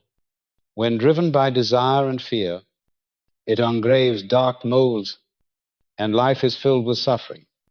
When guided by faith and love, it engraves bright molds, and reality shines with light. This is why spiritual discipline is more vital than anything. An undisciplined mind is like a child holding a sharp knife. It can harm itself. I have seen many lose control, letting imagination run wild, ether around them filled with chaotic images. They did not know they themselves had engraved those molds. I realized the only way to mastery is focus, prayer, and steadfast will. When man learns this, they cease to be victims and become conscious creators. I also see true wisdom does not come from storing much knowledge, but from discerning within ether. The wise know not every image is truth. Ether is like a river carrying all debris. Only those who know how to choose find gold. The undiscerning rush to believe any image and fall into illusion. The patient and humble filter, listen to inner light, and thereby find truth.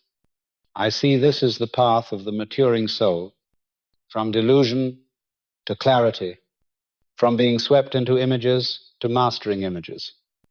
I also realize ether is not only where past is recorded, but where the shadow of the future is planted. Every decision, every thought makes an image waiting to take form. When I read ether, I see outlines of the future as faint molds awaiting to be filled. But I also see man can change those outlines by will, for the future is not fixed. This is clear proof man can co-create with the universe. No one is chained by fate. All can change. If they master thought, I conclude, true power of man lies in using the mind as the key to open and shape ether. When they do not know, they let fear and desire draw life. When they know, they use faith and love to engrave bright images. This is the difference between unconscious and conscious living. I have seen many souls learn this lesson through pain, but I've also seen those who choose light, their lives proving the power of mind, and I know this lesson will continue until humanity truly understands all begins within. That ether only reflects what the mind sows, and that life is the mirror of the soul, creating each day. Man is never truly limited by the body. The limit is only in perception and in not yet learning to use the power of ether surrounding them. For ether is the living field where memory, possibility, and truth meet. Reflecting ether is not only the mirror of the past, but also the door to untapped potential. And I observe that when one sits in silence and focuses with genuine openness, they can touch the stream of memory, not only of themselves, but also of humanity. For ether is shared, and no boundary of the flesh can truly separate souls from the collective ocean. That is why ordinary people sometimes have precise intuition, foresee events with clarity they cannot explain, or feel another's pain as if it were their own. And none of this is chance, but simply the evidence that they touched the store of ether, where all impressions are woven together. I see clearly that this ability is not privilege for a few mystics or chosen prophets, but the potential of every soul. Yet the issue lies in man's negligence, for they do not train. They let their minds scatter with distractions and desires. And so the chaotic images in ether carry them away like waves dragging a weak swimmer. Without discipline, the gift becomes danger, because opening doors without knowing how to discern is to invite confusion, illusion, and self-delusion. I have seen souls who were confident they were guided by divine beings, certain they had received messages from angels or holy masters. Yet when looking deeper, I saw they were deceived, not by evil forces outside, but by distorted images within ether, reflecting their own unexamined desires and fears. They hear voices, they see visions, and they think it is revelation, when in truth it is the echo of their longing for importance or their fear of rejection, projected onto the screen of ether. And this is why I stress that without humility and discipline, no one can approach truth in ether. On the other hand, I have also seen patient souls who kept their minds still, who did not hastily cling to every image or claim every whisper as prophecy, but who waited, tested, prayed, and through patience gradually learned to discern illusion from truth. These are the ones who discovered that the first wave of impressions is often colored by ego, but deeper beneath, the calm ether reveals pure images. And when they learned to choose carefully, real visions opened before them, and they found genuine direction for their life. I also see that ether reveals not only the past, but shadows of the future. For in its depth there are outlines of events forming like clouds before a storm. And sensitive souls may see accidents, illnesses, opportunities, or meetings before they appear in the physical. Yet I also see clearly that no future is fixed, for human will is flame, and it can alter the image by choice. This proves fate is not an iron chain, but a sequence of possibilities, always shifting, always reshaping, according to vibration.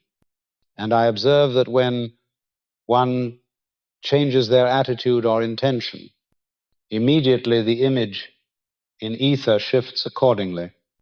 This is true freedom, but also great responsibility.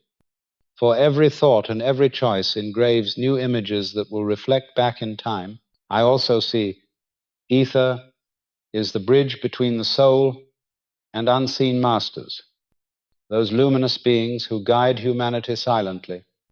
When one prays sincerely, I see light descend and engrave into ether, opening a path of communication.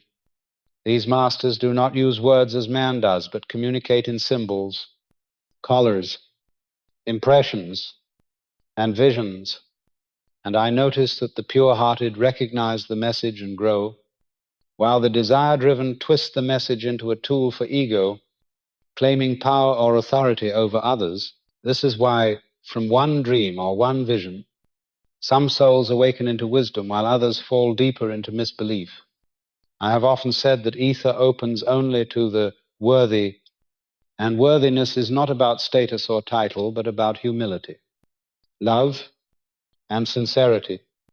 I also see ether is tied closely to health. For each time one holds tension, anger, or unresolved fear, the images in ether distort, and that distortion flows downward to the nervous system and the body, bringing illness. In contrast, when they pray, forgive, and release, the images return to harmony, and the body naturally heals, for the root vibration has been cleansed. I see many patients abandoned by medicine recover when they learn to brighten ether with faith and forgiveness. And this is not miracle, but law, proof that health begins from the reflection before the symptom. I also see in sleep the soul works in the unseen, and ether faithfully records every journey, which is why people dream strange scenes, for they are reading ether of that night. The trained can consciously enter and remember, while most let it pass as vague dream. But whether recalled or not, the activity remains, leaving mark on the soul and shaping their days silently. This proves man never ceases learning, even in sleep, for ether is always teaching, and I know the greatest lesson ether gives is absolute honesty, for it does not adorn, it does not flatter, it does not hide. It shows all with relentless clarity before ether. No one can pretend. No one can deceive. No mask can endure.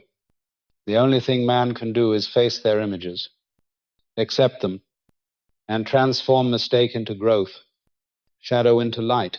I conclude that reflecting ether is mirror, school, and door. It forces the soul to face truth without excuse. But at the same time, it offers the astonishing possibility to recreate.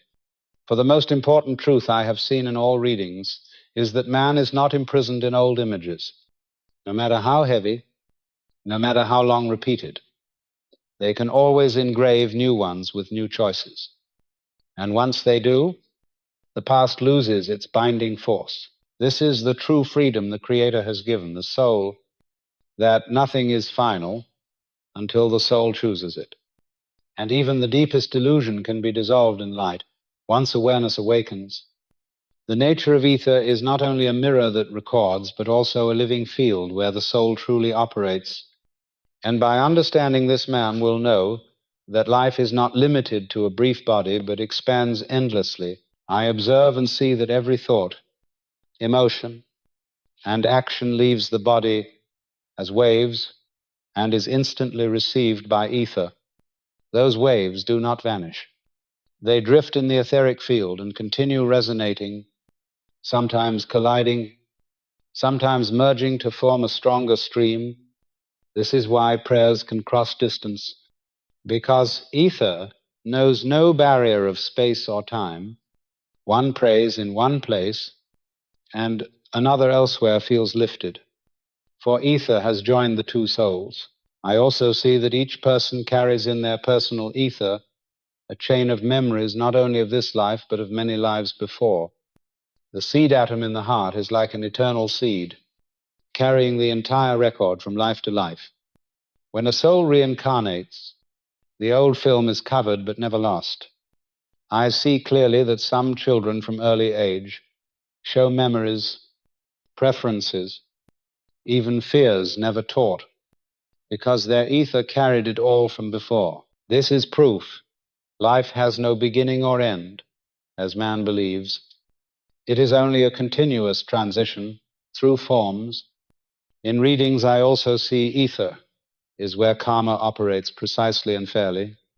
Each action is recorded not only as image, but as vibration. And that vibration calls to matching circumstances. If you sow words of love, that bright vibration will return as opportunity and support. If you sow hatred, that dark vibration returns as suffering. There is no invisible hand punishing. It is ether itself faithfully returning, what you placed in it. I have seen many souls at death facing their film and reliving all the feelings of others they once caused. This is not a hell built by faith, but the real mechanism of ether forcing souls to learn compassion.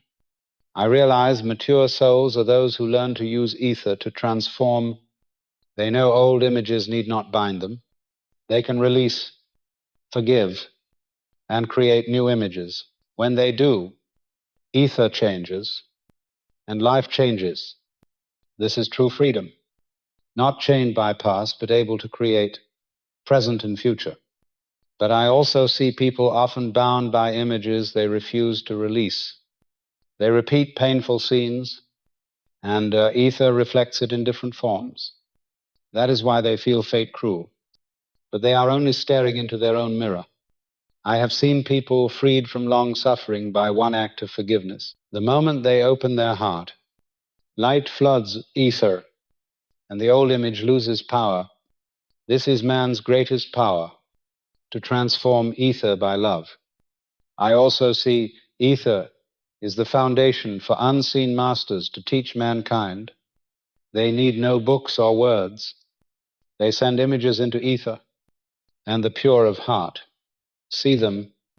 Many philosophers, prophets, inventors receive revelation this way, thinking it sudden ideas, but I see nothing sudden, only connection to higher ether. This is an eternal library where all souls can learn if they open But I also warn ether holds both truth and illusion. And without discipline, man goes astray. Images born of desire deceive, and many mistake them for truth. So I always stress prayer, humility, and spiritual discipline as the only keys to discernment. I also see ether is the meeting ground of individual and collective. Ich Nation, each people has a shared etheric field, holding collective memory. That is why some lands carry heavy energy, making residence heavy, and some shine, making growth easy. I have seen group prayers truly shift the ether field of a land. When many turn to light, the atmosphere changes, as if for lifted. This proves collective power changes not only material society, but the unseen. I conclude that to understand ether is to understand the soul's journey. It not only shows past, not only reveals future, but teaches the lesson that all reflects. You reap what you sow. You become the image you hold. And you can always change by new choice. This is the fairest law of the universe, and the greatest gift, for it shows no one is chained forever. Every soul can enter freedom if it knows how to use the power of ether rightly. Darkness is not an enemy from outside, but the hidden programmer deep in the soul, silently writing code into ether and letting man live by scripts they do not even know they are following.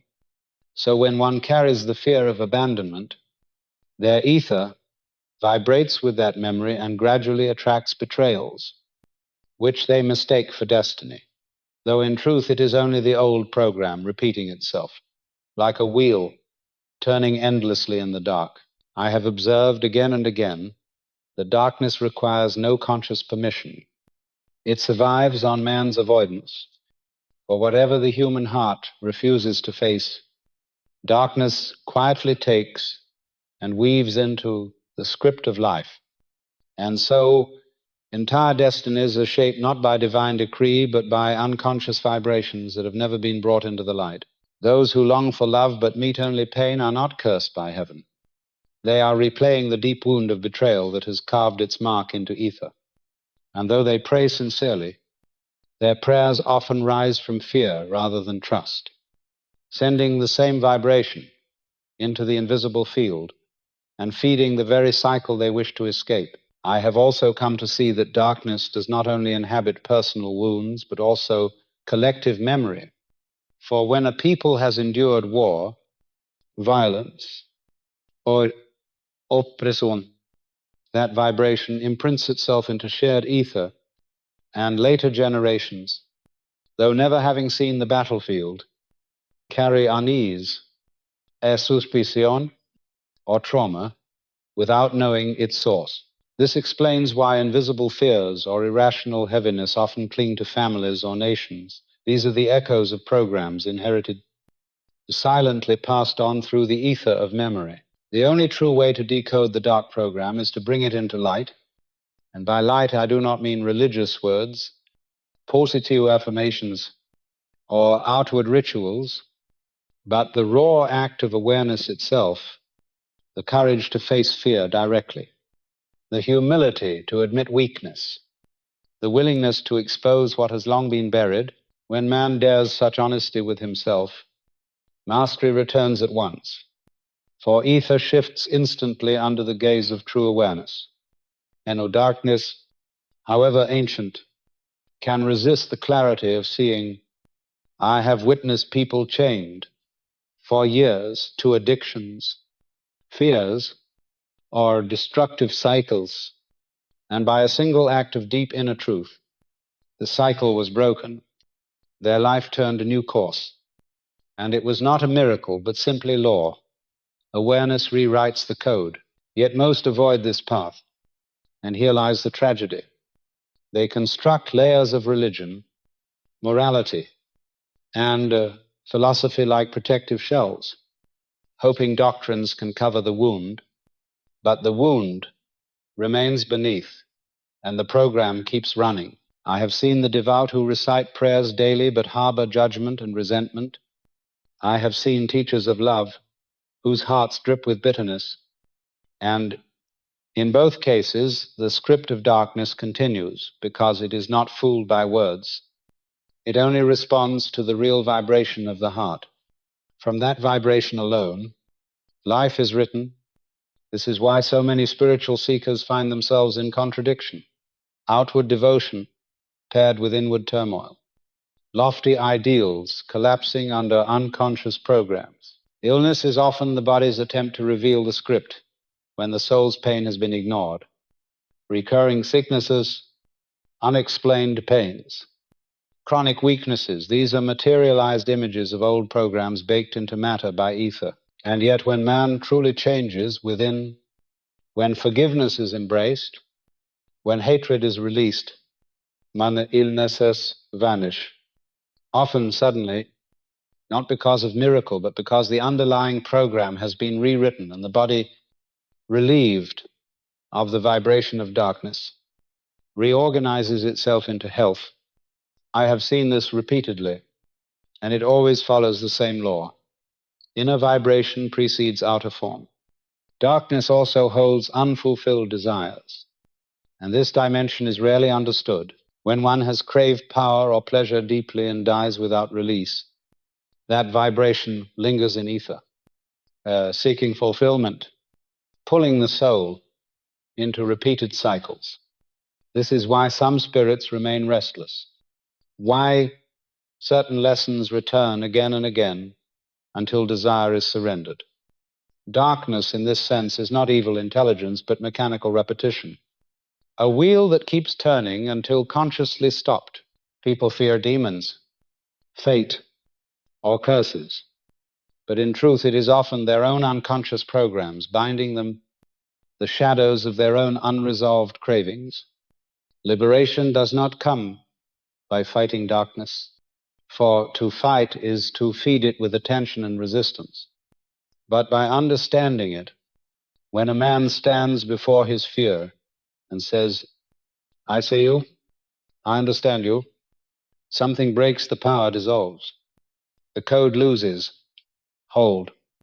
Because awareness has entered, I have witnessed this countless times. A person spends years resisting some inner torment, only to find that the moment they face it with honesty and compassion, the torment evaporates as though it never truly existed.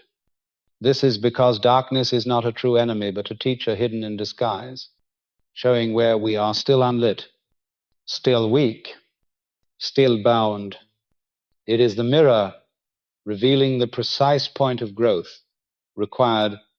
When faced, it gives back control.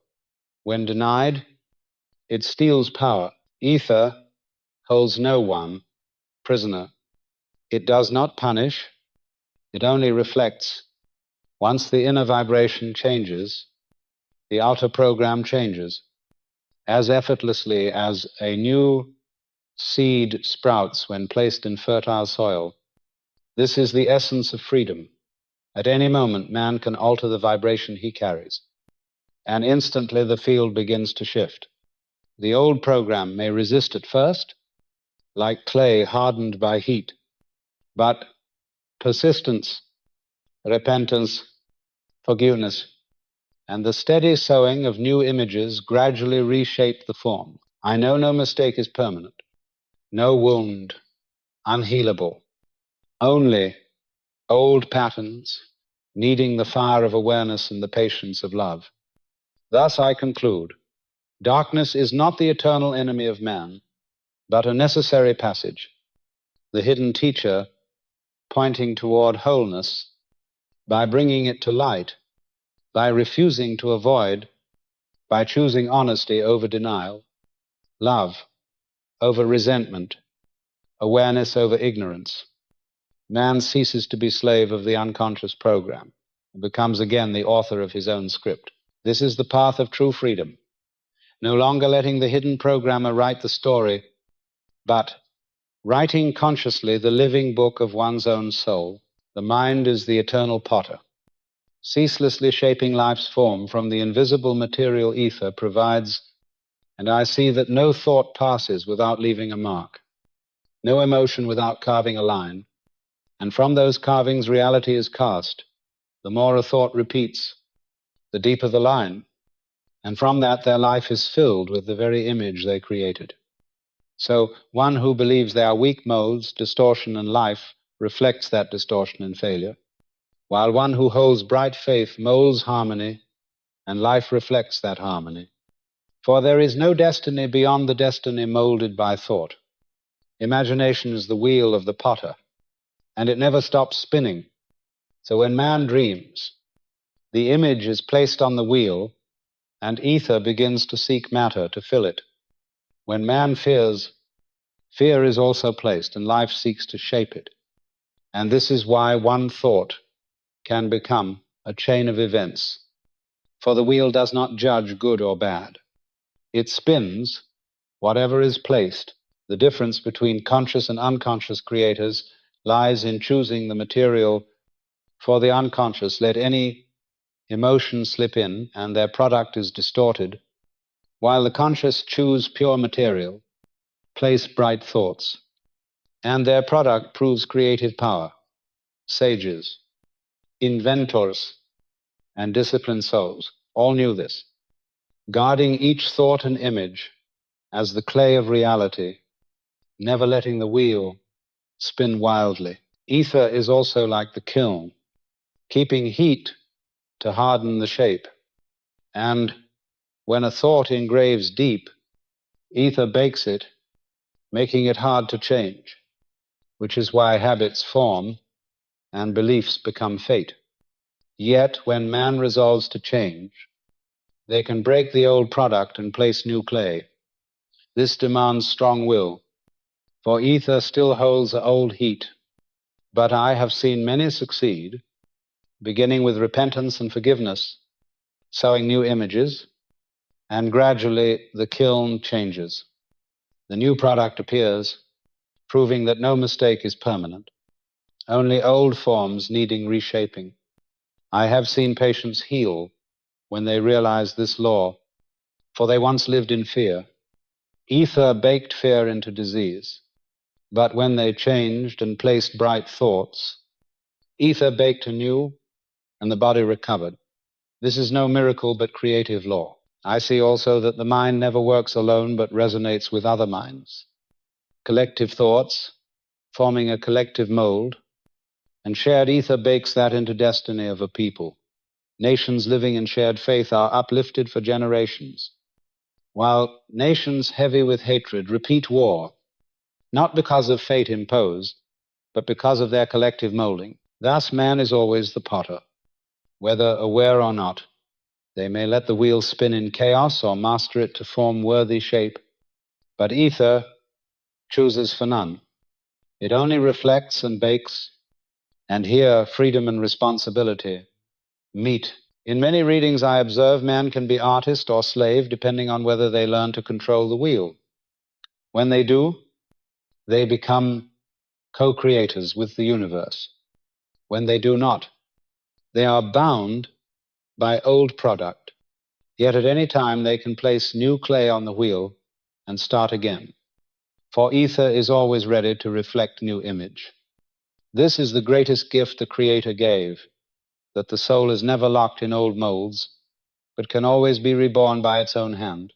Man always lives in a sea of vibrations where every thought, emotion, and action is engraved into ether and reflected back as reality. And this law of reflection makes it impossible for anyone to escape themselves, because the invisible mirror does not know how to lie. And when one nurtures hatred, the ether around them darkens. Every event they experience carries a gloomy tone, while one who holds faith has ether shining bright, and opportunities arrive as if lifted by a hidden hand.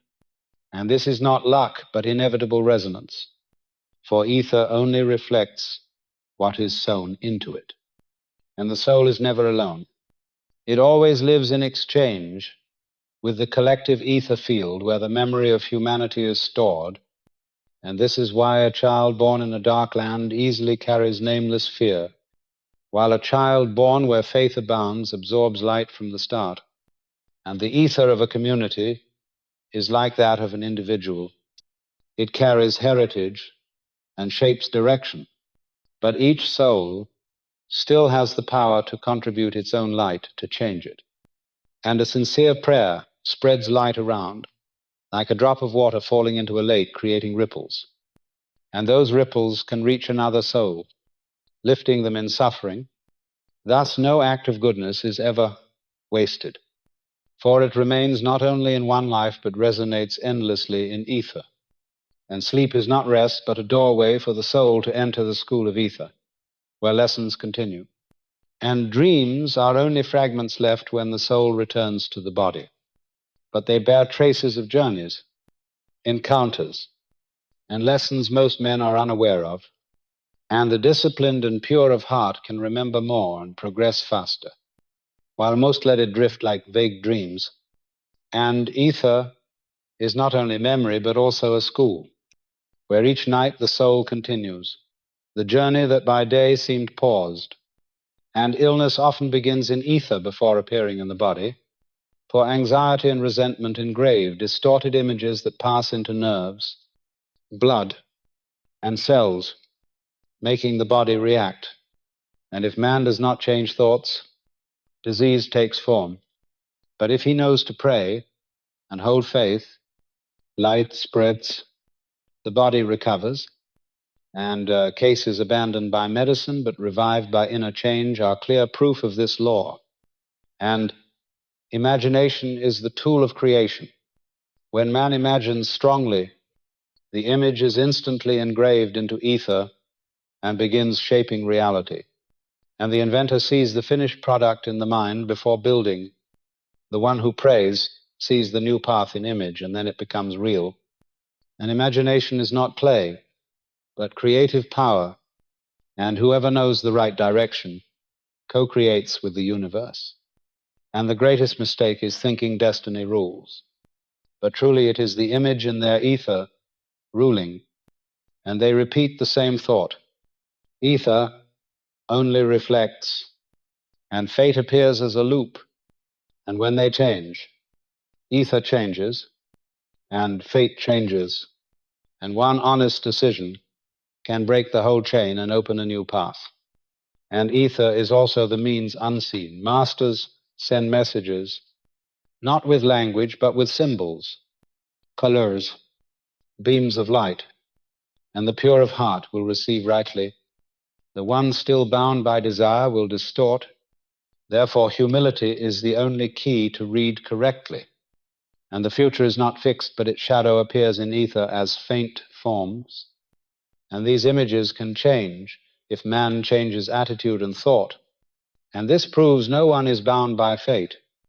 Each has the right to take part in creation, and ether is the great mirror, recording the past, reflecting the present, casting the shadow of the future.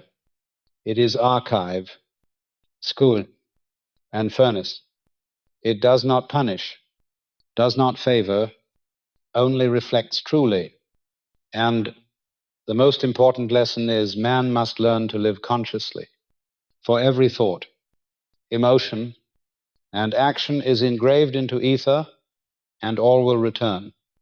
And knowing this, the soul no longer lives as victim, but as creator, knowing each day they are writing the immortal book of themselves.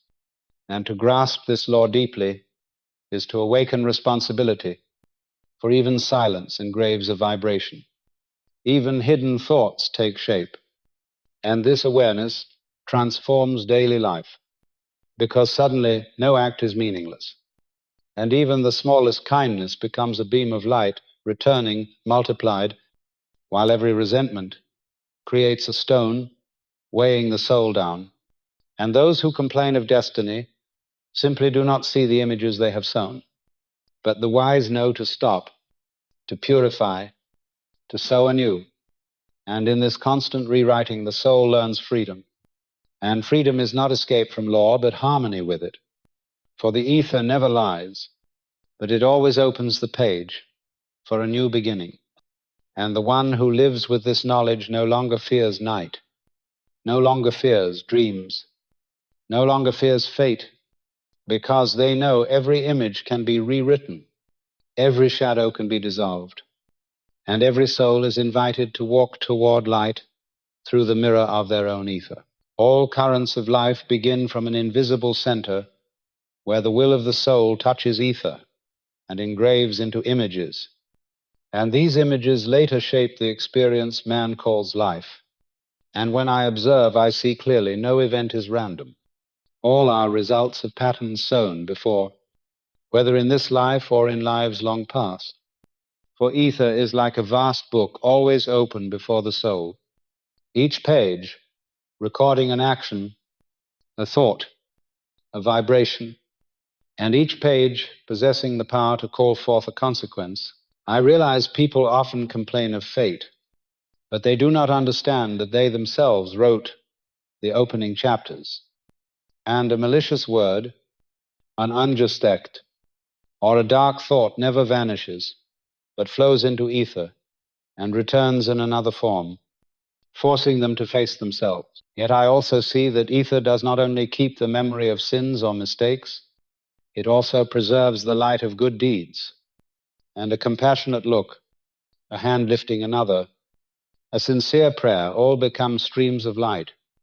And this light opens the way for the soul to pass through darkness when they seem most in despair, which is why some who appear cornered suddenly find unexpected help, for the light they sowed long before returns to save them. I observe again and again that ether is absolutely fair. It does not distinguish great from small, for every seed one day bears fruit, and the only lesson man must truly learn is to sow the right seeds, because harvest is certain. I also see that when men live unconsciously, they unknowingly sow countless distorted images into ether, and these images form a thick barrier between them and the source of light, so that they pray, but the prayer does not pass through the darkness. They created, and they think God is silent, while the truth is that their ether was too dense. But when they begin purification, when they truly repent and release, light instantly opens the way. And this is why I always stress that repentance is not a mere religious act, but a real transformation that reshapes ether at its root. I see, too, that in many cases, shadows of the future already exist in ether, like faint outlines waiting for form, but man still has the right to change. For those patterns are only possibilities and not unchangeable sentences. And when they shift belief or act differently, ether engraves new forms. And this, I know, is the soul's greatest freedom, that it is never chained forever, but always able to step onto another path. Yet this freedom carries responsibility, for every choice immediately engraves a new image and opens a new chain of consequences, so that no moment is small and no thought is without weight. I also observe that some souls carry heavy memory from many lives, causing them to face great trials already at birth. But even they are not imprisoned, for within trial lies the seed of release. And if they choose love instead of hatred, release instead of clinging, they dissolve old memories and open a brighter future. I have witnessed souls who forgave those who harmed them, and instantly the dark mass around them vanished, replaced by a radiant field of light. And this is not moral advice, but a fact I directly saw in ether. From this, I also realize that healing power does not come from outside, but from changing the images in ether itself. For when one believes they are no longer bound by old errors, their ether changes color. And from there, the body, the mind, and the whole fabric of their life begin to change. Faith, then, is not just feeling. It is the key to rewrite. And when faith is linked with action, its power multiplies beyond measure, cutting through layers of darkness and sowing patterns that will bear radiant fruit. And so I conclude that ether is the book in which each soul is both author and reader, every page returning, every image reflecting, and none able to blame another for what appears. For this fairness is not given to punish, but to teach maturity. I see that when a soul awakens to this truth, that they can always rewrite by a new choice. They stop blaming fate. They stop envying others, and they begin creating their own harvest with clearer hands and purer heart. This is the only path by which the soul escapes darkness and enters true freedom. For no prison is stronger than the images engraved within, and no liberation is greater than the decision to engrave anew. Ether forgets nothing, but it always receives what is new, and the page is open before every soul in every moment. One who understands this stops fearing destiny and begins to live as a conscious creator, planting seeds of compassion, justice, and truth, knowing each will return as shelter in storm, as light in night, and as strength in trial. I see the great wisdom in this law, that no effort is wasted, no tear unseen, and no act of kindness lost. For all flow into ether, and one day meet the soul again, sometimes when least expected, sometimes when most needed, but always just, always exact. And so life is not a cruel school, but a fair one, a school for city people and for all people, where every lesson, whether bitter or sweet, points back to the same truth, that the author of the book is also the student reading it, and that only when they write with love, faith, and forgiveness do they finally graduate from the cycle and enter into the true freedom of spirit, where pages no longer bind them, for they have become one with the light that writes beyond ether. Every movement of the soul leaves a trace in ether, and that trace not only reflects the present life, but expands into deeper layers where memories of many lives are kept as overlapping waves.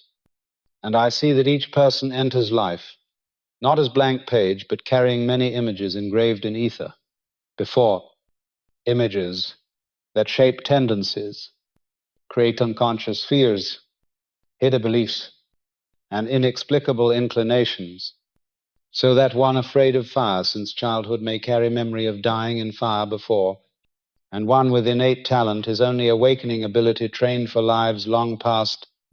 For ether keeps all and misses nothing. I see many live with sense of repetition, meeting familiar relations, facing scenes they feel they lived before, not as illusion, but as return of old images stored in ether.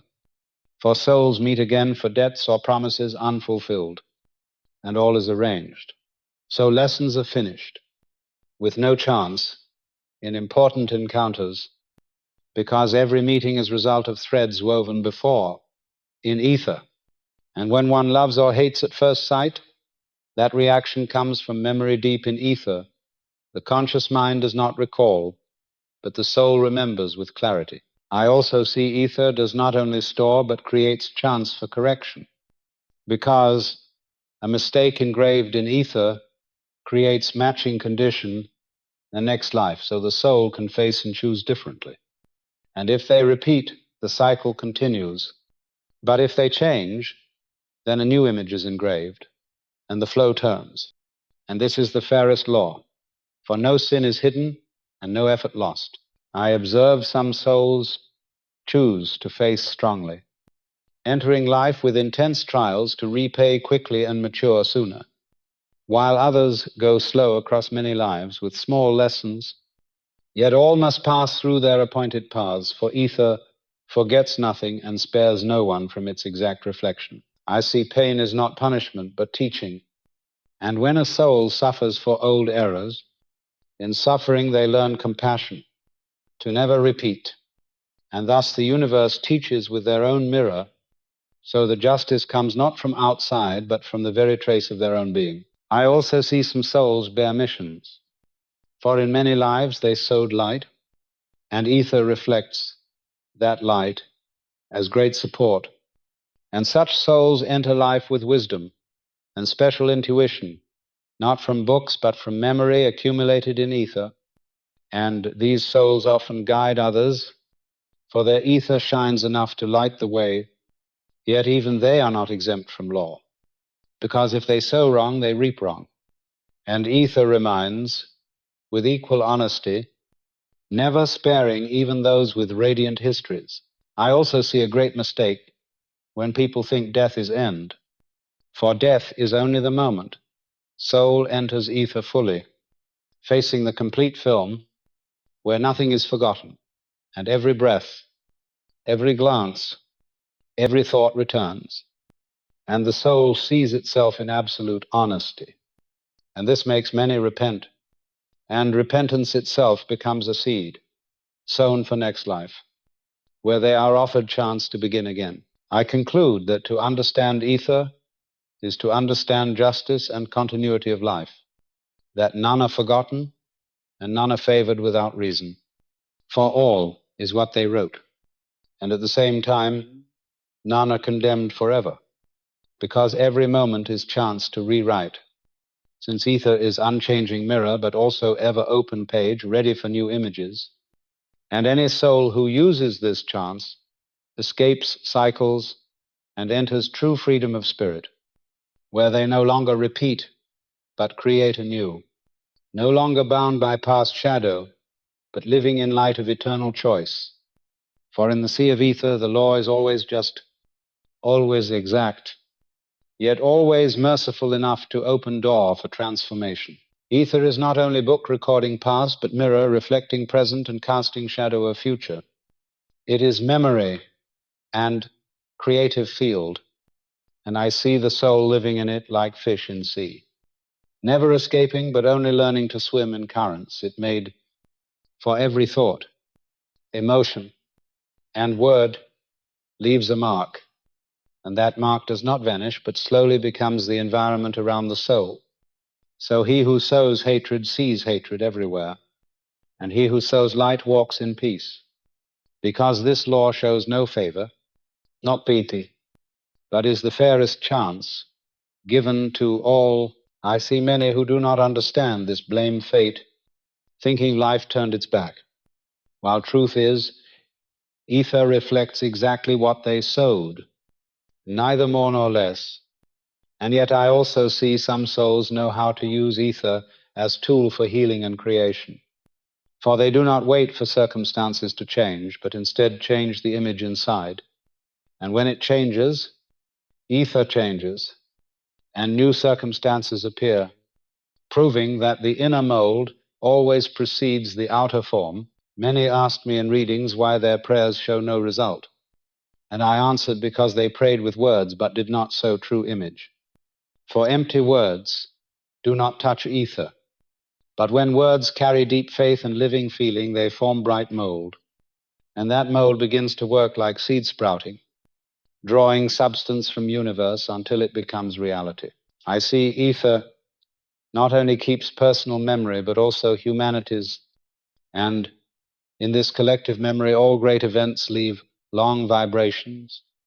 Wars, sorrows, love, and sacrifices all gather into waves echoing across centuries, influencing each generation born, so that a nation sunk in hatred has heavy ether, and people there grow in unease, while where many lived in love, light spreads, and later generations grow strong in faith. I have seen collective prayers transform the ether of lands when hundreds or thousands of minds turned to light. A strong wave formed cleansing stains of collective memory. And this was not FaithMystery, but plain law of ether, showing that even the weight of history can be shifted when many souls unite in bright vibration. I also see that in the moment near death, the soul enters full reflection. Ether opens the film in detail, and soul cannot hide, for this does not come from judgment of higher being, but from ether's absolute honesty. And the soul sees, feels, and judges itself. This is the true court where masks fall away, and those who lived in love are filled with light when looking back, while those who sowed pain must face the pain they caused. No punishment harsher than feeling another's suffering as one's own, yet no reward greater than seeing one's own light return, multiplied. I also see ether lets souls learn from future shadows, for many see omens, strange dreams, or strong intuitions, and that is when they touch images forming in ether, but those images are not fixed, only possibilities, and if man changes vibration, they change. This is why I say fate is not a written sentence, but mirror, waiting to be recast. I know each choice creates new mold, and that is the eternal freedom of soul. For ether is fair, but also full of mercy, always ready to accept new image and open door, never closing path unless the soul itself insists on walking in darkness. I conclude to understand ether is to understand we are never victims, but always creators. And each day, each thought, each act writes the program, and sooner or later we will read again the book we ourselves wrote, not to frighten, but to remind that true power lies in every present moment, where we may sow light instead of darkness, love instead of hatred, hope instead of despair, and when we choose, rightly ether reflects with a new life, worthy of the choice. For the mirror does not lie, but it always responds, and in its fairness there is hidden mercy. The mercy that every instant allows a new seed to be planted, every breath a new vibration to be sown, every act a chance to tilt the future toward light, so that though man cannot erase what has been written, he can always begin a new page. And this is the gift that makes the soul eternal learner and eternal creator in the sea of ether. Ether always operates as a living mirror. It not only records what has happened, but also reflects what is forming and preparing to take shape in reality.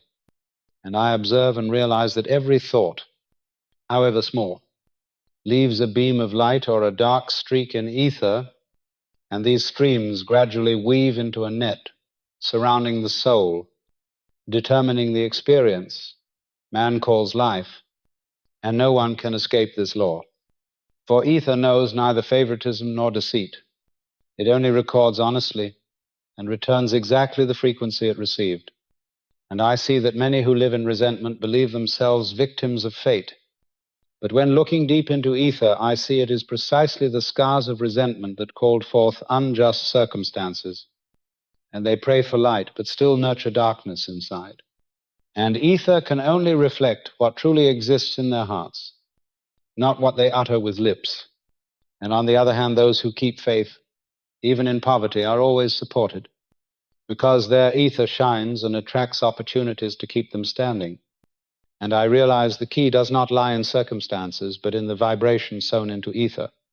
And I also see that some souls know how to use imagination as a hand to mold ether.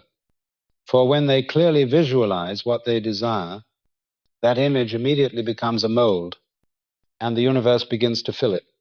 But if their imagination is driven by fear, they also create a mold, but a dark one. And this is why many continually encounter what they fear most. For the fear engraved the image in ether and called it into reality.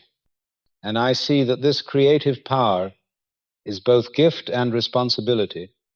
A gift, because it lets the soul co-create with the universe. Responsibility, because every mistake will return like a mirror that never forgives. And I observe and realize that in death, the soul does not escape ether. On the contrary, it must face the whole reflected film, and what they caused others they will feel again, and cannot deny. And this is not punishment, but the law of reflection, forcing the soul to learn compassion.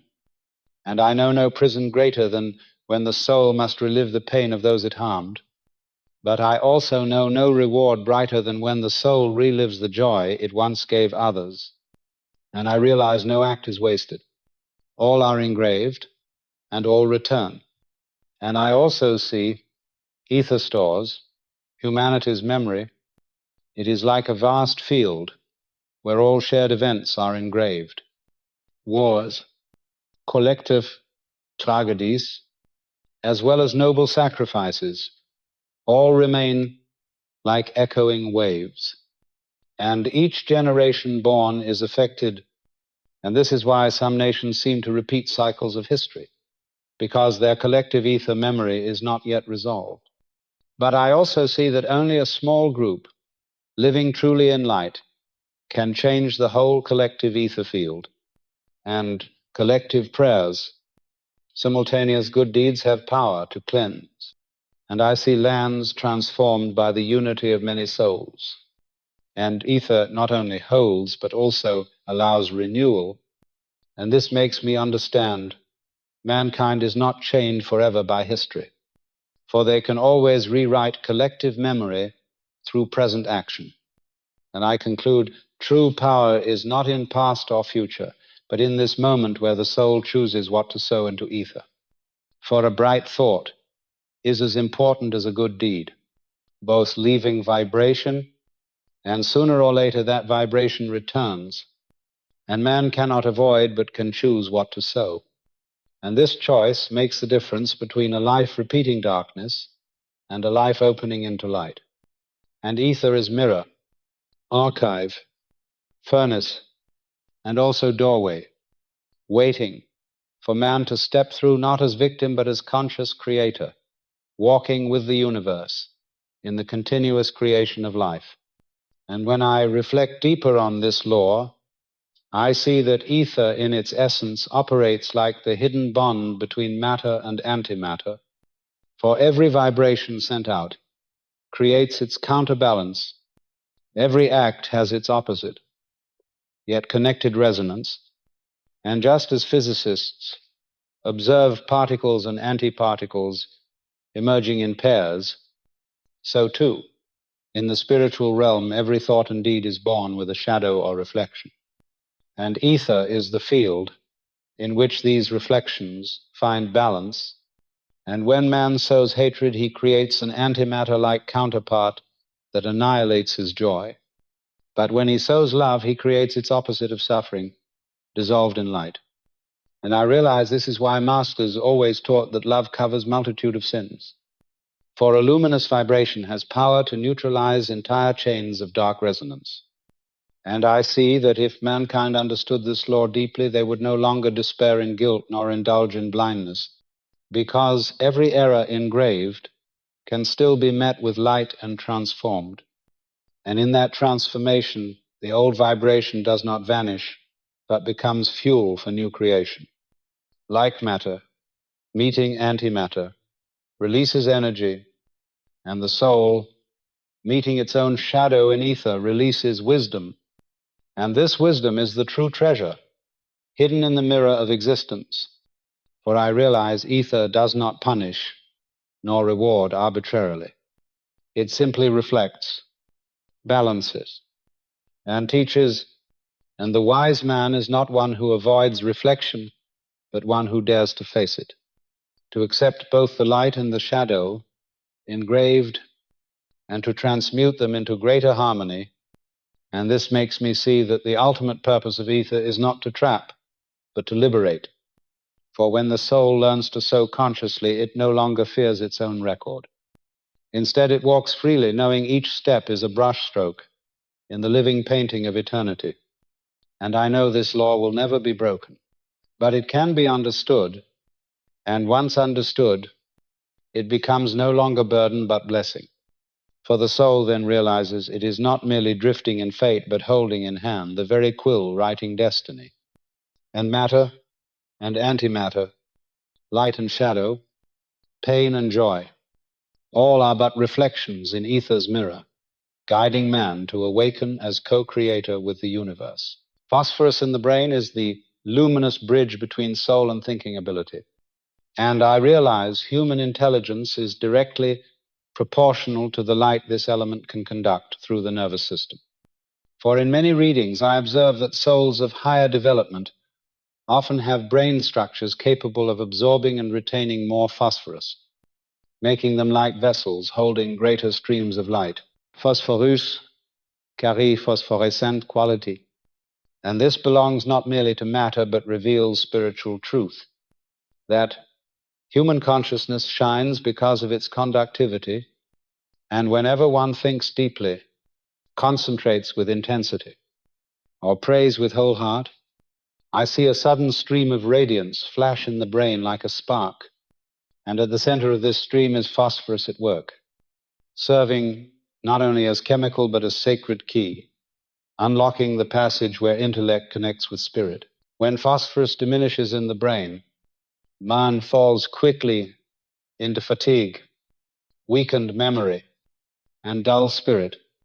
But when it is balanced, thought is sharp, awareness is elevated, and inner clarity expands. I observe addicts or spiritually degraded persons consuming and exhausting much phosphorus, for their ether grows disturbed and cannot hold light in the brain. And so both body and soul decline, teaching me that intelligence is not in books but in the ability to keep subtle chemistry clear where matter and spirit unite. I have witnessed moments when the soul opened intuition like a sudden dawn, and always phosphorus was involved as shining bridge between brain and ether. For a ray descends, the brain receives phosphorus conducts, and the idea becomes radiant consciousness. This being the mechanism by which inventors, prophets, and sincere prayers suddenly perceive visions, believing they come from outside, while in truth they arise from meeting of ether vibration and phosphorus conduction. I also perceive phosphorus not only as personal but collective, for when humanity entered ages of great discovery, the ether of the planet vibrated with stronger current and phosphorus in mankind's brain, shifted as if the universe poured new light to prepare the path for intellectual evolution, showing me that even cosmic history is etched in this bridge. I realized it, lifestyle, and above all, spiritual orientation govern how phosphorus shines. For one who nurtures noble thoughts, keeps body pure, and dwells in love preserves phosphorus in stable luminous state, while one consumed by fear and desire dims it, making intellect heavy and clouded. This is why the masters always taught discipline of body and soul, for both sustain this bridge, and without purity, intellect collapses into distortion. I observe too that humanity's spiritual growth depends on learning to honor phosphorus not only as element but as sacred tool. For if the mind is used without light, it becomes destructive. Yet when the current flows rightly, intellect becomes instrument of healing and creation. The true key of wisdom does not lie in memory of information, but in keeping the current of light unbroken in the brain. And when it flows untainted, intellect transforms from cold mechanism into radiant voice of the soul. Thus, phosphorus becomes evidence of unity between matter and spirit, sign that consciousness is not mere product of biology, but fruit of subtle marriage between chemistry and ether.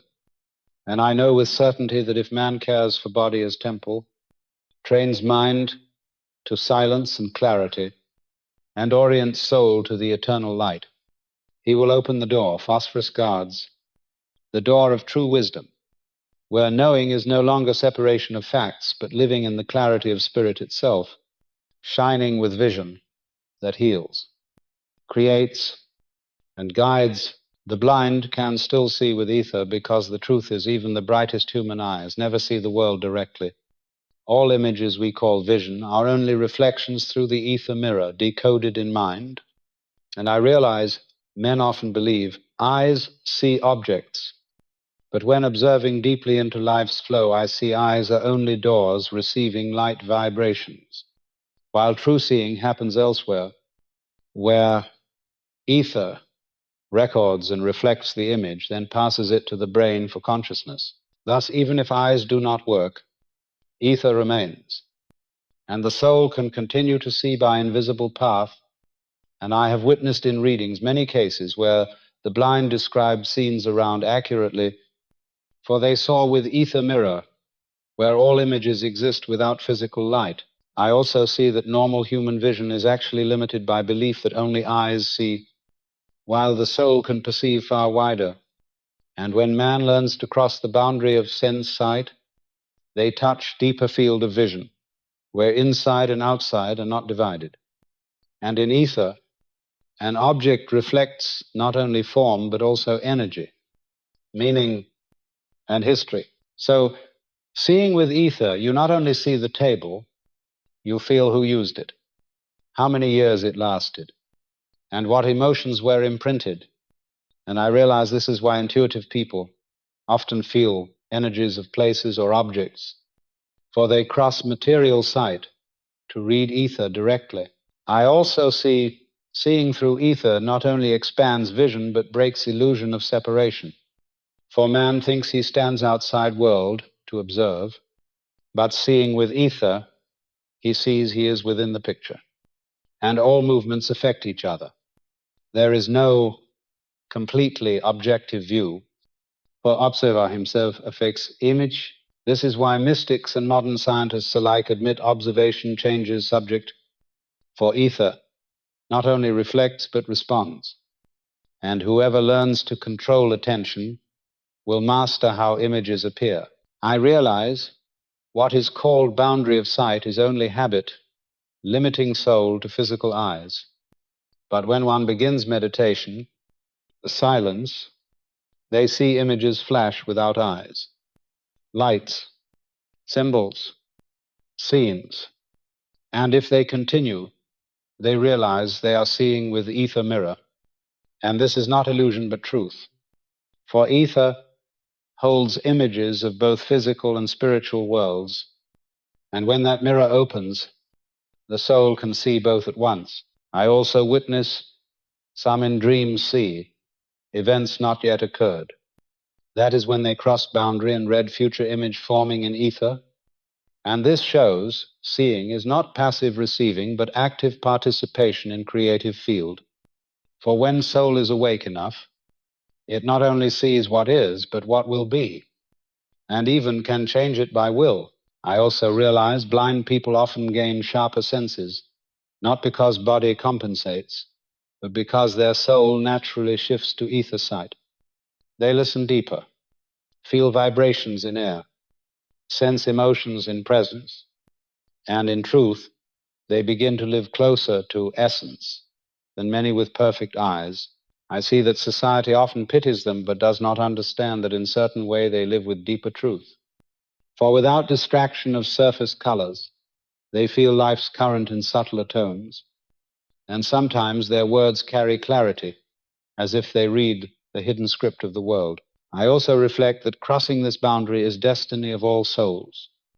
For physical eyes fade with time, yet ether sight does not age.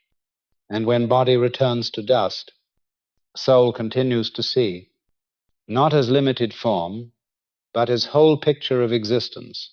I observe that children sometimes report seeing light, colors around people, or even invisible friends, and adults dismiss it. But truly they are seeing with ether before conditioning locks them only into physical sight. And if nurtured, they could grow into seers. I also realize that spiritual practice is like cleansing dust from ether mirror. For worldly noise, clouds, reflection, but silence clears it.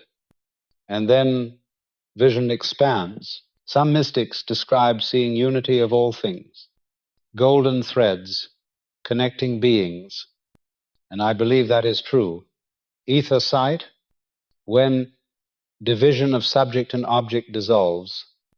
I also see practical application, for when man learns to see with ether, he perceives intention behind words, energy behind action, truth behind mask, and thus cannot be deceived easily. This may bring discomfort, because illusions fall away, but it also grants freedom. For you walk, guided by real vision, not surface glitter. I also think science one day may confirm this, discovering that human perception is not bound to eyes but linked to universal field. And those experiments already suggest consciousness affects outcome, hinting that sight itself is interaction, not passive reception. I imagine future where humanity trains not only eyes but inner sight, children learning to sense ether patterns, adults cultivating intuition, not as superstition but as natural extension of perception. Then blindness will not be seen as handicap, but as doorway to other kind of vision, equally valid, perhaps even more revealing. I also conclude that the boundary of sight is not physical line, but mental cage, and once broken, man awakens to truth. That world is not merely solid matter, but flowing tapestry of energy. Memory, meaning the blind do not lose sight. They only shift from material to spiritual sight. And often this loss opens deeper sensitivity. Normal men too can do this if daring to cross boundary, daring to trust soul's sight more than body's. And then the world is not only colors and shapes, but a living flow of energy. Memory and meaning, all present in ether mirror, waiting soul to awaken to see by truth, not by finite eyes. True memory does not lie in brain, but in ether. Brain is only instrument reflecting images engraved in invisible field. Therefore, I understand man's memory never truly lost, but only hidden. And when soul opens ether's door, the whole past appears clear to smallest detail. Every scene and every whisper rising like music, long stored in silence. I observe and see every act, every word. Even fleeting thought is recorded as vivid picture, not only keeping outer form, but also emotion and intention behind. For ether hears tone behind the tone, weight behind the gesture, shadow behind the smile. This is why when soul leaves body, it faces the complete film of life, not shown by another, but reflected honestly by ether, a mirror that never lies, a symphony where every note of thought returns. I realize many believe they forgot, but truth is nothing forgotten. Only consciousness cannot open the door, for memory lies like a library sealed until key of spirit is used. In readings I see some recall childhood detail by spiritual trigger, and when ether opens, memory floods like river, astounding them with clarity, sharper than waking sight. I also see in near-death states people describe whole life flashing, and this is true, for they leave brain's limit and touch ether memory directly, hearing melody of their own existence from first cry to last breath. I know ether memory never errs. It is exact to a breath, a glance, even to silent thought, never spoken. This is universal fairness, for no act is forgotten, no secret erased, and this memory forms cause for future, weaving invisible threads between past and destiny. I observe 3 layers of memory. Conscious memory, the brain uses daily, fragile and selective. Subconscious memory, man reaches in dreams or hypnosis, deep and symbolic. And ether memory covering all, carried from life to life, complete and unbroken. Conscious memory fades like ink in rain. Subconscious may distort like mirror in water. But ether memory never changes, crystal clear beyond time. I see many children recall past lives, telling names, places, later verified. That is when ether memory, not yet hidden by new brain, a glimpse before veil thickens. This shows men never start anew. They always carry whole spiritual history, like a hidden symphony. Each life only, new movement of endless composition. I also realize ether memory is not only burden, but treasure. For every experience, every lesson is accumulated, and when soul opens it, wisdom is available instantly. This is why some children understand deeply like sages, for they touch long memory, and why some souls write, paint, or compose with genius, unexplained, for melody of past work flows again through them. I also see spiritual practice helps access ether memory by meditation, silence, sincere prayer, by emptying noise, so subtle echoes rise. When mind is quiet, there opens images and voices from past return. not to imprison, but to enlighten, not to chain, but to guide. Yet I also see ether memory can be burden if one does not release. For some souls live always in regret, replaying scenes endlessly, and this clinging makes their ether dark, pulling them into repeated circumstances. Like broken record, circling same sorrow, I understand memory is kept not to punish but to teach, and only when lesson is learned can soul move on. Melody shifting to new harmony. Those who cling to anger hear same discord again. Those who forgive release new chord, and ether responds instantly. Thus memory is not static record, but living music, echoing according to soul's attitude. If soul opens in love, melody becomes symphony of wisdom. If it closes in fear, memory becomes noise of torment. I have seen both. Luminous souls shining by embracing memory as teacher, and heavy souls chained by refusing lesson. I conclude true memory of humanity is not in books or physical data, but in ether. And any soul seeking can find truth, from personal to cosmic history, from forgotten childhood to forgotten civilizations, all inscribed in eternal field. That memory never lost, never wrong, always waiting for man bright enough to look, always ready to sing when heart attunes. Knowing this, man no longer fears forgetting, no longer clings in regret, but knows every experience is kept as note in eternal score, and he can choose to learn and go further instead of repeating old mistakes. This is the grace and also responsibility of ether memory, eternal mirror reflecting both darkness and light of the soul, a music that never ceases, where each life is only one verse in endless song, and each thought adds its tone, building symphony that one day the soul must hear in fullness.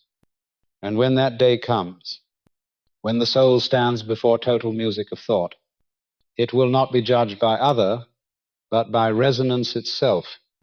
For harmony reveals harmony, and dissonance reveals dissonance. To know this is to live awake, to let each thought be note of beauty, to write today melody one will not fear to hear tomorrow.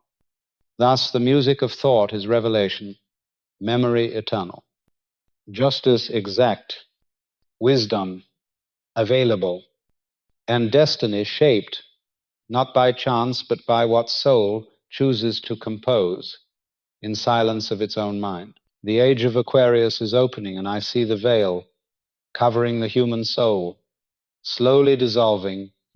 Etheric vision is no longer the rare gift of a few, but will become the natural ability of many.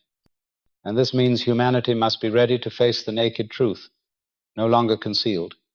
When the light of the new age pours down, ether not only reflects what is beautiful, but also exposes what man wants to hide. From dark thoughts to secret intentions, all appearing in the wide open field of vision. I realize the greatest challenge of this age is not technology or knowledge, but honesty. For when the veil dissolves, all deceit is revealed. I observe and see many souls will panic when forced to see themselves as they truly are. No more masks, no more excuses, only the raw reflection. This is the revelation. It's not the end of the material world, but the end of illusion. I also see that as etheric vision spreads, people will begin to sense each other's true energy. They will not only hear words, but also see colors and vibrations in the ether field of the one before them.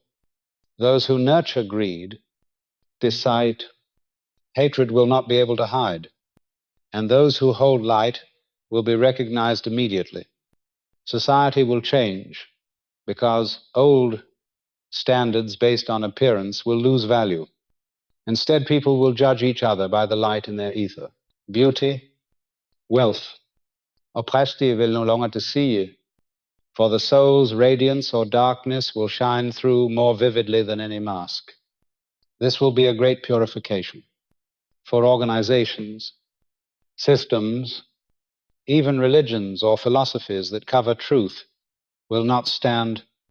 When truth is seen, power built on darkness collapses, and authority without integrity dissolves like smoke. I see leaders trembling, for their hidden motives are laid bare, and I see humble souls rising, for their quiet light is finally visible. At the same time, many messenger souls will appear, those carrying deep memory from ether, born to guide through chaos. They need not prove by words, for their field of light itself is proof, and those who encounter them will feel clarity without explanation. Yet their burden will be heavy, for as light rises, darkness resists fiercely. The new age is not only a festival of light, but a battle of unveiling. Shadow will fight to preserve illusion. Fear will seek to drown awakening. But resistance itself is proof that the dawn is real. These messengers will carry not crowns but scars, for to bear light in an age of unveiling is to walk through opposition to shine when shadows rage. I observe also that in this time many will begin to remember past lives, recall mistakes and unfulfilled promises. Memories rising not to punish but to demand resolution. Ether will open the book of the past for each soul, and they must finish unfinished lessons. This is the personal revelation, judgment not from outside but from themselves. When facing undeniable truth, what was once forgotten returns, not as curse but as opportunity, not as burden but as doorway to freedom. I see souls trembling as old betrayals surface, as vows once broken are remembered, as wounds long hidden ache again. Yet I also see healing, for only by remembering can one release. Only by facing can one forgive. Only by truth can one be free. Fear will rise. Yes, for man is used to hiding. Centuries of concealment have taught the soul to prefer shadow to light. But the same light that terrifies also liberates. The same revelation that shakes also awakens. It is the greatest chance, for only in naked light can man truly choose again. Let go of the old and write a new chapter. Those who dare face will break through. Those who cling to illusion will suffer. Yet suffering too is part of the path, for even pain becomes teacher when truth is near. In the age of Aquarius, collective connection will be stronger than ever. The ether of humanity will become a network of light, and any thought or action will spread quickly. This is why personal responsibility becomes shared responsibility. For no thought is isolated. No action ends with itself.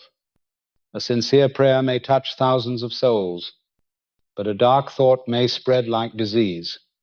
The hidden unity of mankind will no longer remain hidden. Each soul will feel the pulse of the collective field, and choices will echo far beyond their origin. I realize collective consciousness will become the force deciding humanity's destiny. If the majority choose light, humanity enters the golden age. If the majority feed fear, darkness pulls all back. The destiny of the world will no longer be written by rulers alone, but by the vibration of all hearts together. This is why honesty is the greatest demand of the new age. In the past, one could deceive others, and even oneself, hiding behind roles, titles, or appearances. But when ether is unveiled, deceit becomes impossible. To lie is to stand naked before a mirror that refuses distortion. The only path is authenticity, the courage to live as one truly is, and in this courage lies freedom. For when nothing is hidden, nothing can be stolen, nothing can be broken. The soul becomes whole in its own transparency. I conclude the revelation of the new age is not distant vision, but is happening in every thought, every act, every choice of each person. The veil is dissolving, light is coming, and none can escape. The only question left is whether man will stand before this truth with trembling heart in fear or with steadfast spirit in love. This is the decisive hour, not only for each soul, but for all humanity. For the new age is not imposed from outside, but born from within, through countless decisions of honesty, compassion, and courage. The revelation is this: the age of Aquarius is not a prophecy waiting to arrive. It is a mirror already before us, and how it shines depends on how we choose to stand before it. I know well that, in the end, not only seeing is enough, for seeing without understanding is only illusion. And not only understanding is enough, for understanding without becoming life is still dead theory. Ether is not philosophy for men to debate. It is reality surrounding, flowing into every breath and every heartbeat. It is the eternal mirror, reflecting truly what man is sowing deep in the soul. I have seen many souls stop right before the threshold. They see the light, but fear prevents stepping through. For the light exposes not only the universe, but also themselves. But I also see brave souls. They dare face. They allow light to penetrate and strip each layer of cover. And in that moment, they are no longer limited bodies. They become light reflecting. They realize destiny is not written by another power, but is written daily by themselves in ether. I understand crossing the threshold is not a distant event. It is a decision in this moment, when you choose to live honest, to keep mind bright, to sow vibration of love instead of fear. You have stepped through, and still, I recognize that what waits on the other side is not comfort, but transformation. For when the veil is lifted, illusions no longer protect, excuses no longer shelter, masks no longer hold. The soul must face its own harvest, must meet the shadows it once denied, must stand before the mirror of eternity, where every hidden thought resounds. To cross is not to run away, it is to be revealed, and that is why fear rises so strongly at the threshold. It whispers that one is unworthy, that the light is too fierce, that the journey is too costly. Yet the truth is that the cost of staying behind is greater. For the soul that refuses the crossing remains prisoner of its own chains, endlessly circling in the same patterns, endlessly seeking outside what only awakening within can give.